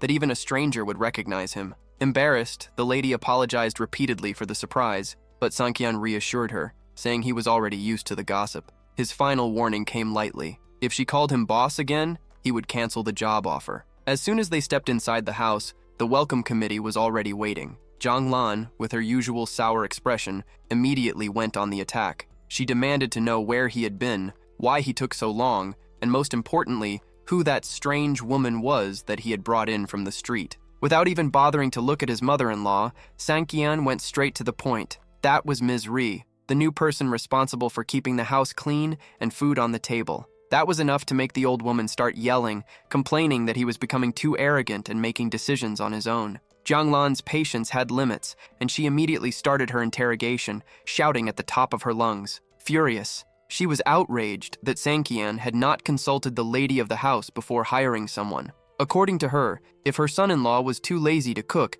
she could take over the kitchen herself. Anything to avoid having a stranger walking around the house. Sankian, not wanting to waste his breath, simply agreed. He turned to Aunt Ray and explained that since his mother-in-law was so willing to cook, the housekeeper's duty would be only to keep the mansion spotless. The lady stood there confused, caught in the middle of the crossfire. Zhang Lan, dripping with spite, looked the employee up and down, questioning whether she even had the qualifications to eat food in the house of a lady like her. The financial interrogation came right after. The old woman demanded to know the salary amount and whether the family's money was being wasted on people like her. With a look that would make anyone back down, Sankian cut the conversation short. He guaranteed that she would not spend a single cent of her own money to pay the employee. Ignoring the grumbling, he led Aunt Ray to one of the guest rooms and announced that it would be her new bedroom. That was the spark for another outburst. Jiang Lan shouted that a maid should stay in the servants' quarters and that the guest room was far too luxurious. Sankian did not back down an inch.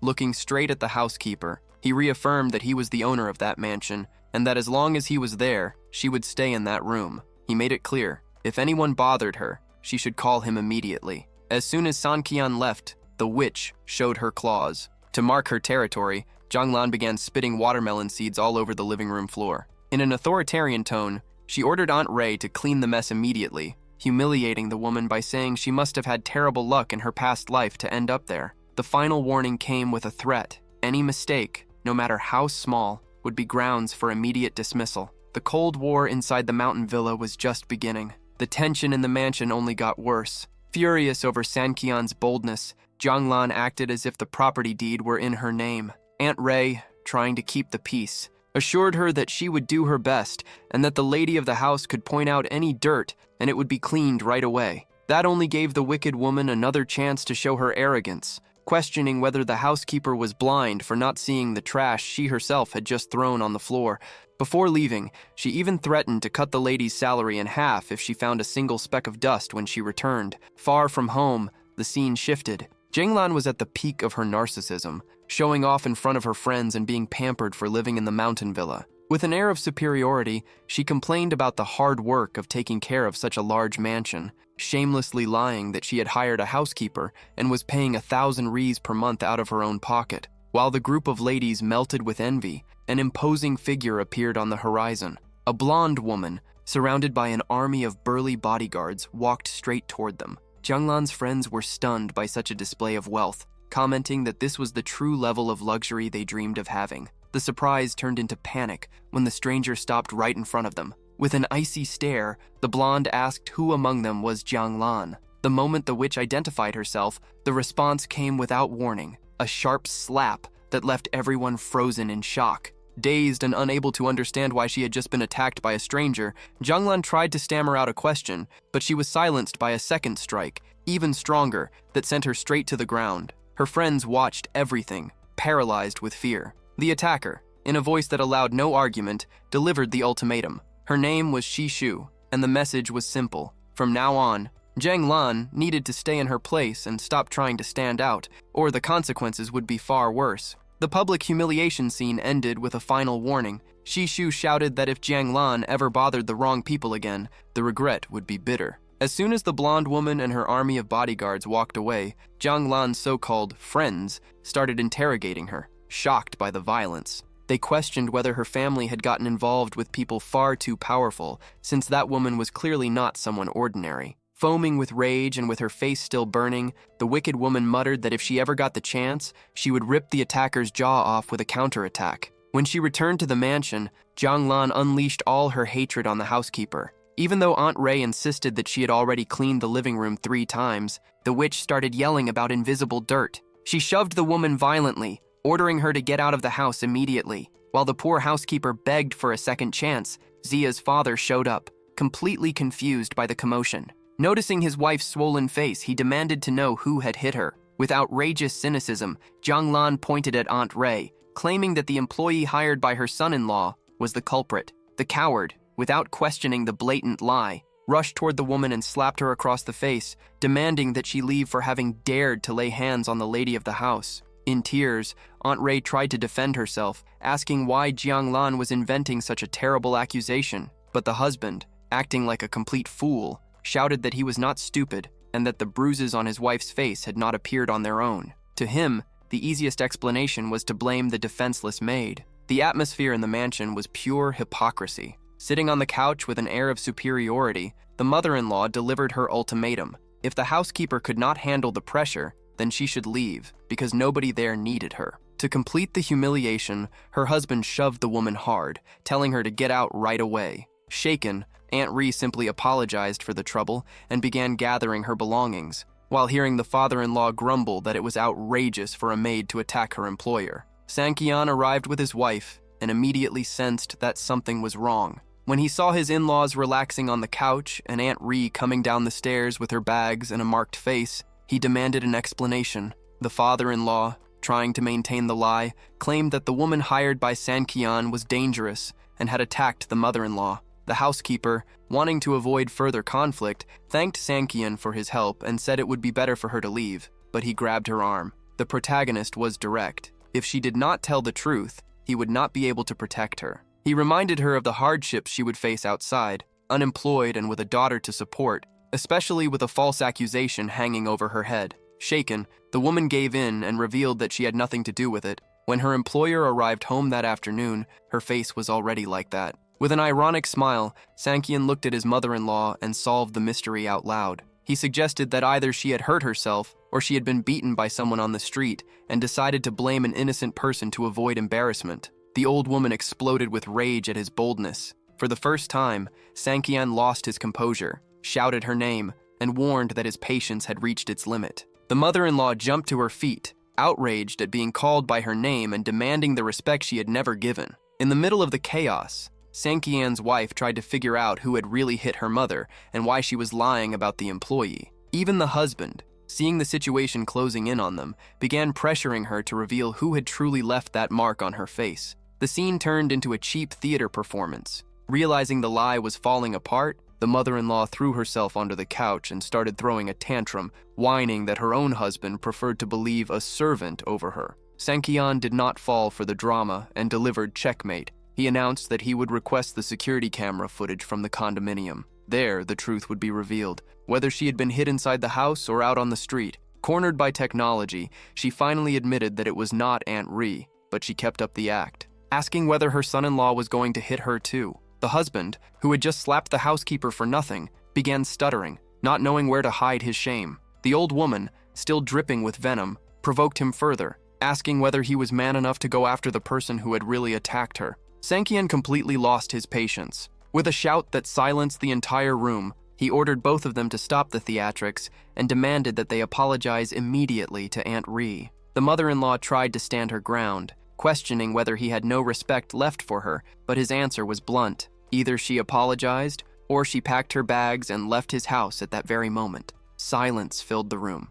Afraid of being thrown out and ending up on the street, the in-laws felt the blow. Sankian then threw them a lifeline, saying that if she apologized, he would consider dealing with the person who had attacked her outside. Thinking she had nothing to lose and needed the roof over her head, the wicked woman swallowed her pride. She approached Aunt Ri, gave a dry apology, and asked whether the woman was happy now. Her husband quickly followed, admitting that he had acted impulsively. Aunt Ri, humble as always, tried to ease the tension, saying it had all been a misunderstanding, and then withdrew to her room. As things settled down, Sankian sat in front of his mother-in-law. His expression was serious. He demanded to know, without any hesitation, the name of the person who had dared to raise a hand against her. Jianglan collapsed onto the couch. Trembling, she revealed the attacker's name, Shi Shu. The moment he heard that name, Sankian froze. The shock was obvious. Inside, he boiled with anger as he realized that the arrogance of the Han family had no limits. He had suffered for years as the so-called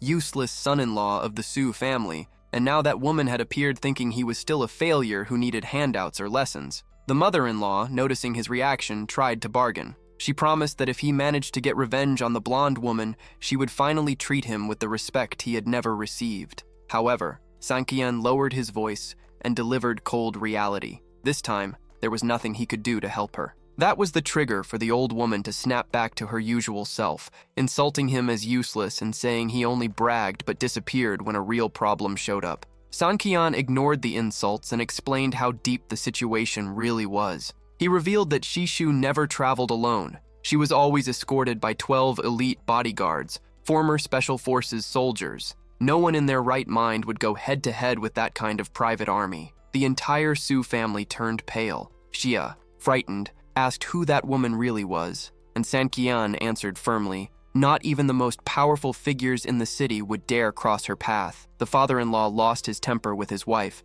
asking how she could have been foolish enough to pick a fight with someone of that caliber. Between sobs, Zhanglan swore that she had never seen the woman before and had no idea what she had done wrong. Sankian delivered the final verdict. They were lucky the attack had stopped there. If Shishu had wanted to, she could have wiped the Su family name off the map in a single night. He reminded them that the blonde woman's order for Jianglan to stop standing out was a clear warning of submission. Feeling suffocated by the heavy atmosphere, Sankian decided to step out to clear his head. Xia, sensing danger, begged him to be careful. He went straight to the Peninsula Hotel, the blonde woman's headquarters. However, when he tried to go upstairs, he was stopped at the entrance. The security guards, despite recognizing the young master, stood firm. Without direct orders from their boss, no one was getting through. The barrier was set. Sankian was not in the mood to talk. Facing the blockade at the hotel, he stared at the guards with a defiant look, making it clear that no one would stop him from going up. The guards, even reluctant because they knew the young master, warned that if he insisted, they would be forced to use force. That was the trigger. Sankian released all the fury he had built up over the years and challenged the brutes to a fight. What followed was a one-sided massacre. The guards, trained and experienced, charged forward while apologizing for the aggression, but they could not even touch the protagonist. With unbelievably fast movements, Sankian dodged their attacks and took down the first few with sharp counterstrikes. Panic spread through the rest of the group. They could not understand how the former useless member of the Han family was now knocking down elite fighters with a single punch. The private army rushed in together to try to restrain him, but Sankian swept through the hallway effortlessly, leaving a trail of unconscious guards before kicking open the door to the main suite. Inside, the reception was cynical. The woman, sitting calmly, commented that old man Yan had always praised Sankian's hidden talent. She admitted that she had her doubts, but after seeing him take down her personal guards alone, she was convinced the old man had been right all along. Without ceremony, Sankian sat down in front of her and demanded to know the reason behind the attack on Jianglan. The answer was direct. She knew that the mother-in-law constantly humiliated him, so she decided to teach the old woman a lesson she would never forget about her place. Sankian exploded. Furious, he made it clear that he did not want outside interference in his personal affairs and issued an ultimatum for her to stop creating problems. However, the woman pushed back with disdain. To her, no matter how much Sankian was improving, he would continue to be seen as a failure by that family unless he acted with real force. The conversation in the hotel escalated. She refused to back down, insisting that if Sankian was truly strong, he should show that power to the world and earn respect for real. In her view, keeping a low profile was a waste of time. Sankian, however, was not interested in the lecture at all. In a sharp tone, he fired back that he did not need her advice and suggested that she pack her bags and return to Yanjing as soon as possible. His argument was straightforward. Someone as grand and powerful as her did not belong in a small place like Yuncheng. Reluctantly, she agreed to leave, but she left one final warning. She said he could continue playing his games in the city, but hiding his true strength forever would be impossible. Before walking out, Sanqian delivered the last word. A wise man keeps his best weapon hidden until the exact moment to use it, striking with surgical precision instead of wasting it. Alone, the woman remained deep in thought. She wondered where such confidence came from, since even the Han family did not show that level of certainty. She questioned whether Sanqian was simply arrogant or whether he truly believed the family would protect him from any trouble. In her eyes, he was oversimplifying things. After all, without her intervention, he might have been rotting in prison in place of his twin brother, since no one could tell the two apart. Meanwhile, back at the mansion, peace did not last long. As night fell, Zhang Lan went straight for the weak point. She demanded to know whether Zia's name was already on the deed to the house. When she heard the answer was no, the old woman nearly had a meltdown. She called her daughter foolish and careless, demanding that she pressure Sanqian to transfer the mansion into her name immediately. Zia, exhausted from her heavy workload at the company and the family drama, tried to resist. She explained that doing so would only create more problems and that she did not have the energy to start another dispute over property. The atmosphere in the mountain villa, instead of calming down, continued to boil because of the mother-in-law's greed. Zhang Lan's greed would not rest. She launched a psychological attack, questioning her daughter about what would happen if the marriage ended. To the old woman, Sanqian's firm stance that day was proof that he was starting to see himself as the boss, simply because the deed was only in his name. Sia did not fall for the manipulation. She stood up and spoke the truth. All the chaos that day had been her mother's fault. The young woman made it clear that she would not pressure her husband to change the mansion documents, emphasizing that since he paid for everything himself,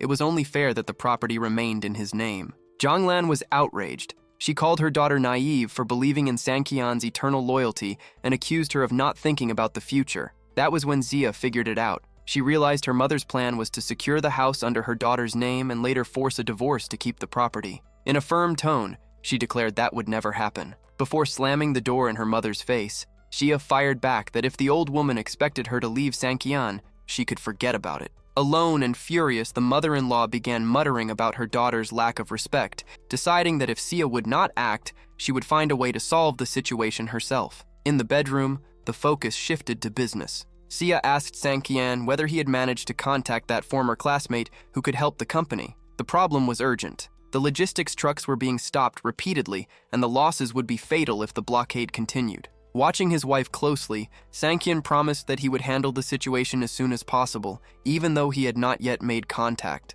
Xia collapsed onto the bed, exhausted, hoping the project would finally get back on track. Seeing how drained she was, Sanqian realized just how much the relentless routine had been taking a toll on the woman he loved. The atmosphere in the bedroom was one of pure exhaustion, and Sanqian realized that Xia was at her limit. Trying to help her relax, he began massaging her feet. Her reaction was immediate. A compliment slipped out louder than she intended, leaving her completely embarrassed. The comfort was so intense that she let out a few involuntary sounds, creating an awkward moment of shock and shyness for both of them. Desperate to hide her embarrassment, Xia ended up giving him a light kick, breaking the mood and saying it was better to go to sleep since the next day would be busy. Sanqian simply smiled, finding her reaction adorable. The next morning, the scene shifted to their exercise routine. While walking along the mountain trail, Xia commented that fulfilling her wish to run outdoors felt like a dream come true. Sanqian, clearly charmed, confessed that seeing the happiness on her face was his greatest satisfaction.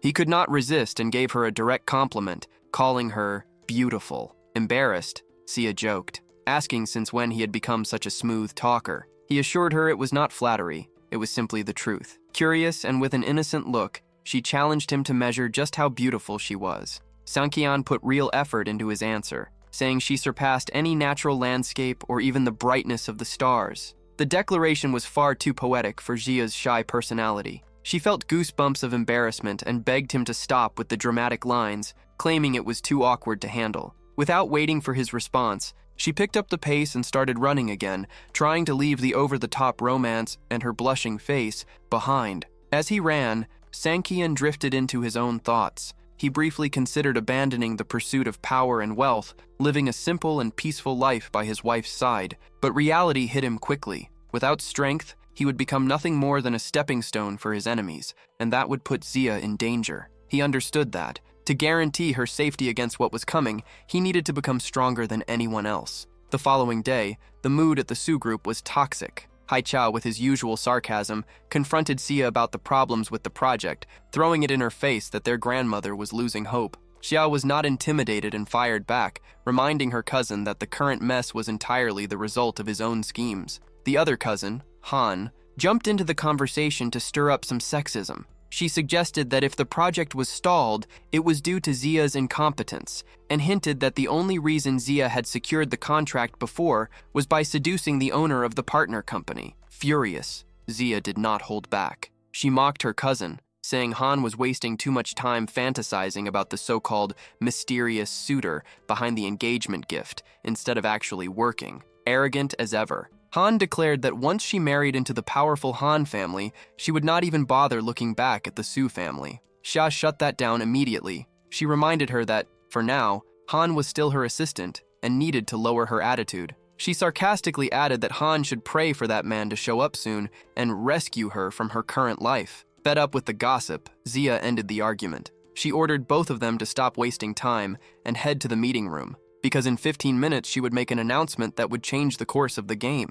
Haichao could not hide his disgust at taking orders from Xia. He complained to Han, questioning who she thought she was to command someone of his status. Annoyed, Han asked whether he had finished investigating the mysterious admirer so they could finally stop obeying Xia. The blonde man admitted the task was difficult, but revealed his suspicion. The person behind the luxurious gift was likely an heir from the powerful Han family of Yanjing. The news went straight to Han's head. Convinced, she declared that it made perfect sense, since her beauty deserved nothing less than a billionaire. Lost in fantasies of grandeur, she began plotting how, after the marriage, she would make sure to step on Xia and humiliate her completely. Later, in the meeting room, the mood was full of mockery. Haichao opened the meeting with an attack, saying that if the gathering was only for Xia to complain about the crisis, she should just hand over her position immediately. Han echoed the sentiment, washing her hands of responsibility and stating that fixing the company's problems was solely Xia's and the grandmother's duty.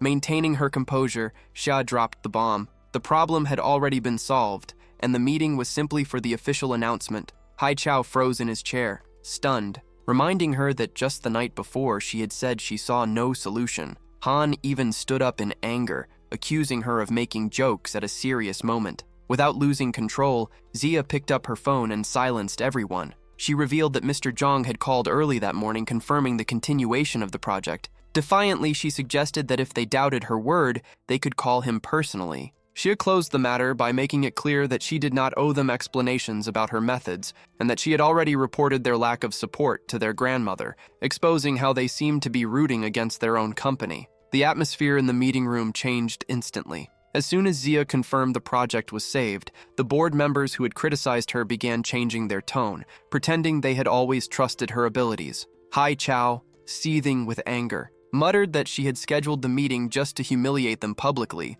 saving the news for the end to strike dramatically. But Xia's counterattack was even better. In a professional tone, she announced that she needed 2 supervisors to closely monitor the construction site, working under the scorching sun. Without hesitation, she assigned Haichao and Han to the role. The blonde man exploded, shouting that he was a senior executive and that such manual labor was beneath his status. Han also jumped up in outrage, yelling that she would never step into the mud and that if Xia wanted someone there, she should go herself. Xia did not flinch. She simply warned that if they refused the assignment, she would take the matter directly to their grandmother to decide their future in the company. The threat hit hard. Haichao, terrified of losing his position, immediately backed down and asked whether things really needed to escalate that far. Xia remained cold. If he was unhappy, he was free to complain to the matriarch. Defeated, the cousin accepted the humiliation and turned to Han, demanding her decision. With no way out, she also gave in, but left with a threat,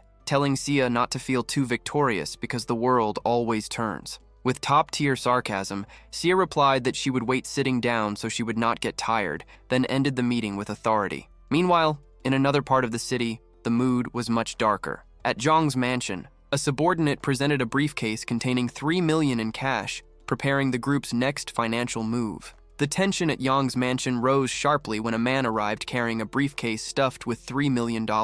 His objective was dirty. He wanted to pay to have the legs of the man who supposedly stole his wife broken. While the blonde man explained the details of his revenge plan, Sankian suddenly walked into the room, catching Yang completely off guard. The reception was fit for a king. Everyone present immediately bowed, greeting Sankian as he walked in calmly. The contractor, thinking he'd hit the jackpot, pointed at the protagonist and shouted that he was the target. He doubled down on the offer, saying the $3 million would be Yang's if he took care of it right there. Yang's response was ice cold. He called the blonde an idiot, told him to shut up, and to take that money elsewhere, making it crystal clear that no one would lay a finger on Sankian. The protagonist, with that chilling smirk, sat down and asked who exactly would end up with broken legs over that pittance. With a look that left no doubt, he indicated that the real culprit was right in front of them. Yang got the message immediately. Desperate to impress Sankian, he ordered his men to act. The blonde panicked, screaming that he'd paid a fortune to hit Sankian, not to become the victim. The beating was unavoidable. As the guy groaned on the ground, Sankian delivered the final warning. The pain would make sure he never forgot to stay away from Yingxia. Even bruised and beaten, the guy tried to threaten, swearing he'd come back to double the punishment. Sankian didn't flinch. He told him that the blonde still had plenty of bones intact, and if he dared get near his wife again, it wouldn't just be him suffering. The whole family would be buried with him. After kicking out the troublemaker, attention shifted to a more serious matter. Sankian asked Yang about Moyang's whereabouts. The mood turned tense when Yang revealed that the master had recently been spotted at a bar with suspicious company, hinting that new problems were on the horizon. Things in the underground boxing arena were spiraling out of control. Moyang had been ambushed and carried out seriously injured. Processing the news, Sankian asked if Fa was still running the underground circuit. Yang confirmed that he owned 3 arenas and was not happy to see Moyang stepping out of the shadows to reclaim territory, solving disputes with violence. With unnerving calm, Sankian suggested that if that was the only problem, he could handle it himself. When Moyang appeared, still recovering, the protagonist got straight to the point, asking if he needed a right-hand man to storm the ring. The veteran, underestimating the Su family's son-in-law, asked if he could really hire real fighters, considering half his men were in the hospital and the losses were significant. Sankian smiled and offered himself as the master, promising his help would be free. Moyang laughed, mocking the young man's physique. He joked that Sankian's arms were too short for boxing and that the arena's brutes would shred him in seconds. Not losing his composure, Sankian stood up and issued an ultimatum. Since trust was zero, he'd take Moyang to the arena himself to show hands-on what he was capable of. Meanwhile, at Ifei's headquarters, the mood was one of early victory. The goons reported that Moyang's army had been decimated and that the city now belonged to them. Efe, with disdain, remarked that dinosaurs like Moyang didn't know when to retire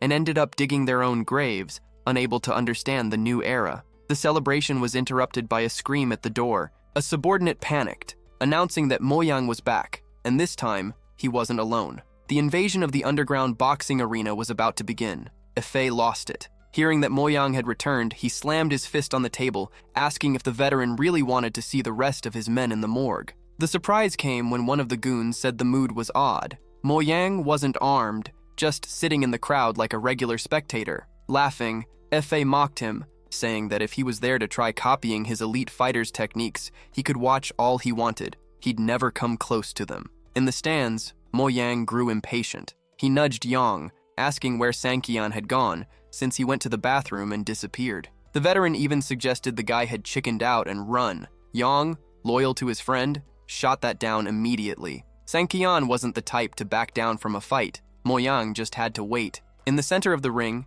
the announcer fired up the crowd. He announced a special challenge. Anyone brave enough could step up and test their skills against a professional boxer. To encourage volunteers, he promised the fighter would take it easy for safety. The crowd hesitated. No one in their right mind would face that wall of muscle with years of experience. Suddenly, a hand went up in the crowd. A masked man, completely disguised, accepted the challenge. The announcer called him to the stage, but shock spread as the stranger, instead of using the stairs, leapt over the ring's barriers with superhuman agility, landing as light as a feather. Even the master of ceremonies went pale. He whispered into the boxer's ear, warning that someone with that kind of explosiveness wasn't an amateur. The message was clear: stay sharp, because the masked man was a real threat. The tension in the ring thickened. The announcer, suspicious of the masked man's speed, ordered the boxer, "No mercy," because this guy clearly came to cause trouble. The brute didn't care, dismissing Sankian's physique and confident that one punch would send the chicken straight to the hospital. In the stands, Yang and Moyang watched closely. It didn't take long for Yang to realize who it was. He recognized the posture and fighting style. It was Sankian up there. Moyang, still skeptical, asked if the guy wasn't basically committing suicide facing a professional of that caliber. Inside the ropes, the boxer started mocking him, warning that his punches were lethal and that the masked man should have drafted a will. Sankian, annoyingly calm, cut him off and called the big guy to action, telling him to stop barking and start biting. Furious, the fighter charged with everything he had, throwing a punch that could have demolished a wall. Sankian's dodge was cinematic. He slipped the blow with absurd ease, hands behind his back, and countered with a strike that sent the giant flying to the other side of the ring. The impact left the gym in absolute silence. Nobody could understand how someone so skinny could generate that kind of raw power. Yang, even knowing his friend was something else, couldn't help but be shocked by the perfection, muttering that it wasn't fair to be rich, good-looking, and an elite martial artist all at once. Sankian didn't even break a sweat. He turned to the announcer and said that fighter was already scrap, demanding the next one. A second professional stormed in, foaming with rage, but fate was the same. One clean hit and he went out cold on the mat. The underground arena had just met its worst nightmare. Back in the locker room, the tension was thick. A trembling staffer tried to explain that a masked man was mowing everyone down and that the arena needed Blade 12 to restore order. The brute didn't want excuses. He grabbed the poor guy by the collar and made it clear that money ran the show. No extra pay, no fight. He only let go when he heard the night's pay would be double the usual. Blade 12 marched toward the ring with a dark aura. Stepping onto the mat, he received direct orders from the referee, "Put that cocky green guy in his place." The giant stared at Sankian, threatening that the city's hospital was excellent and that the masked man would soon be their newest patient. Sankian, with his usual mockery, shot back. He pointed to the ring floor and warned that this wouldn't be a stage. It would be the big guy's grave. Blade 12 roared, declaring that no one, no matter how strong, would make him back down a single inch. The protagonist just smiled, calling him a cheap Hulk knockoff and telling him to stop barking. The clash was brutal. They charged at each other at the same time, locking in a pure strength battle that had the crowd going wild. For the first time that night, an opponent didn't go down from Sankian's first punch. The giant started to panic. How could such a skinny guy take all those hits without being crushed? The brute went all in, unloading a series of hammering strikes. Sankian blocked each attack with surgical precision, not budging an inch. Blade 12, impressed by the masked man's resilience, shouted that he was pretty good, but he wanted to see how many deadly hits he could take before finally breaking. The real underground fight had just begun.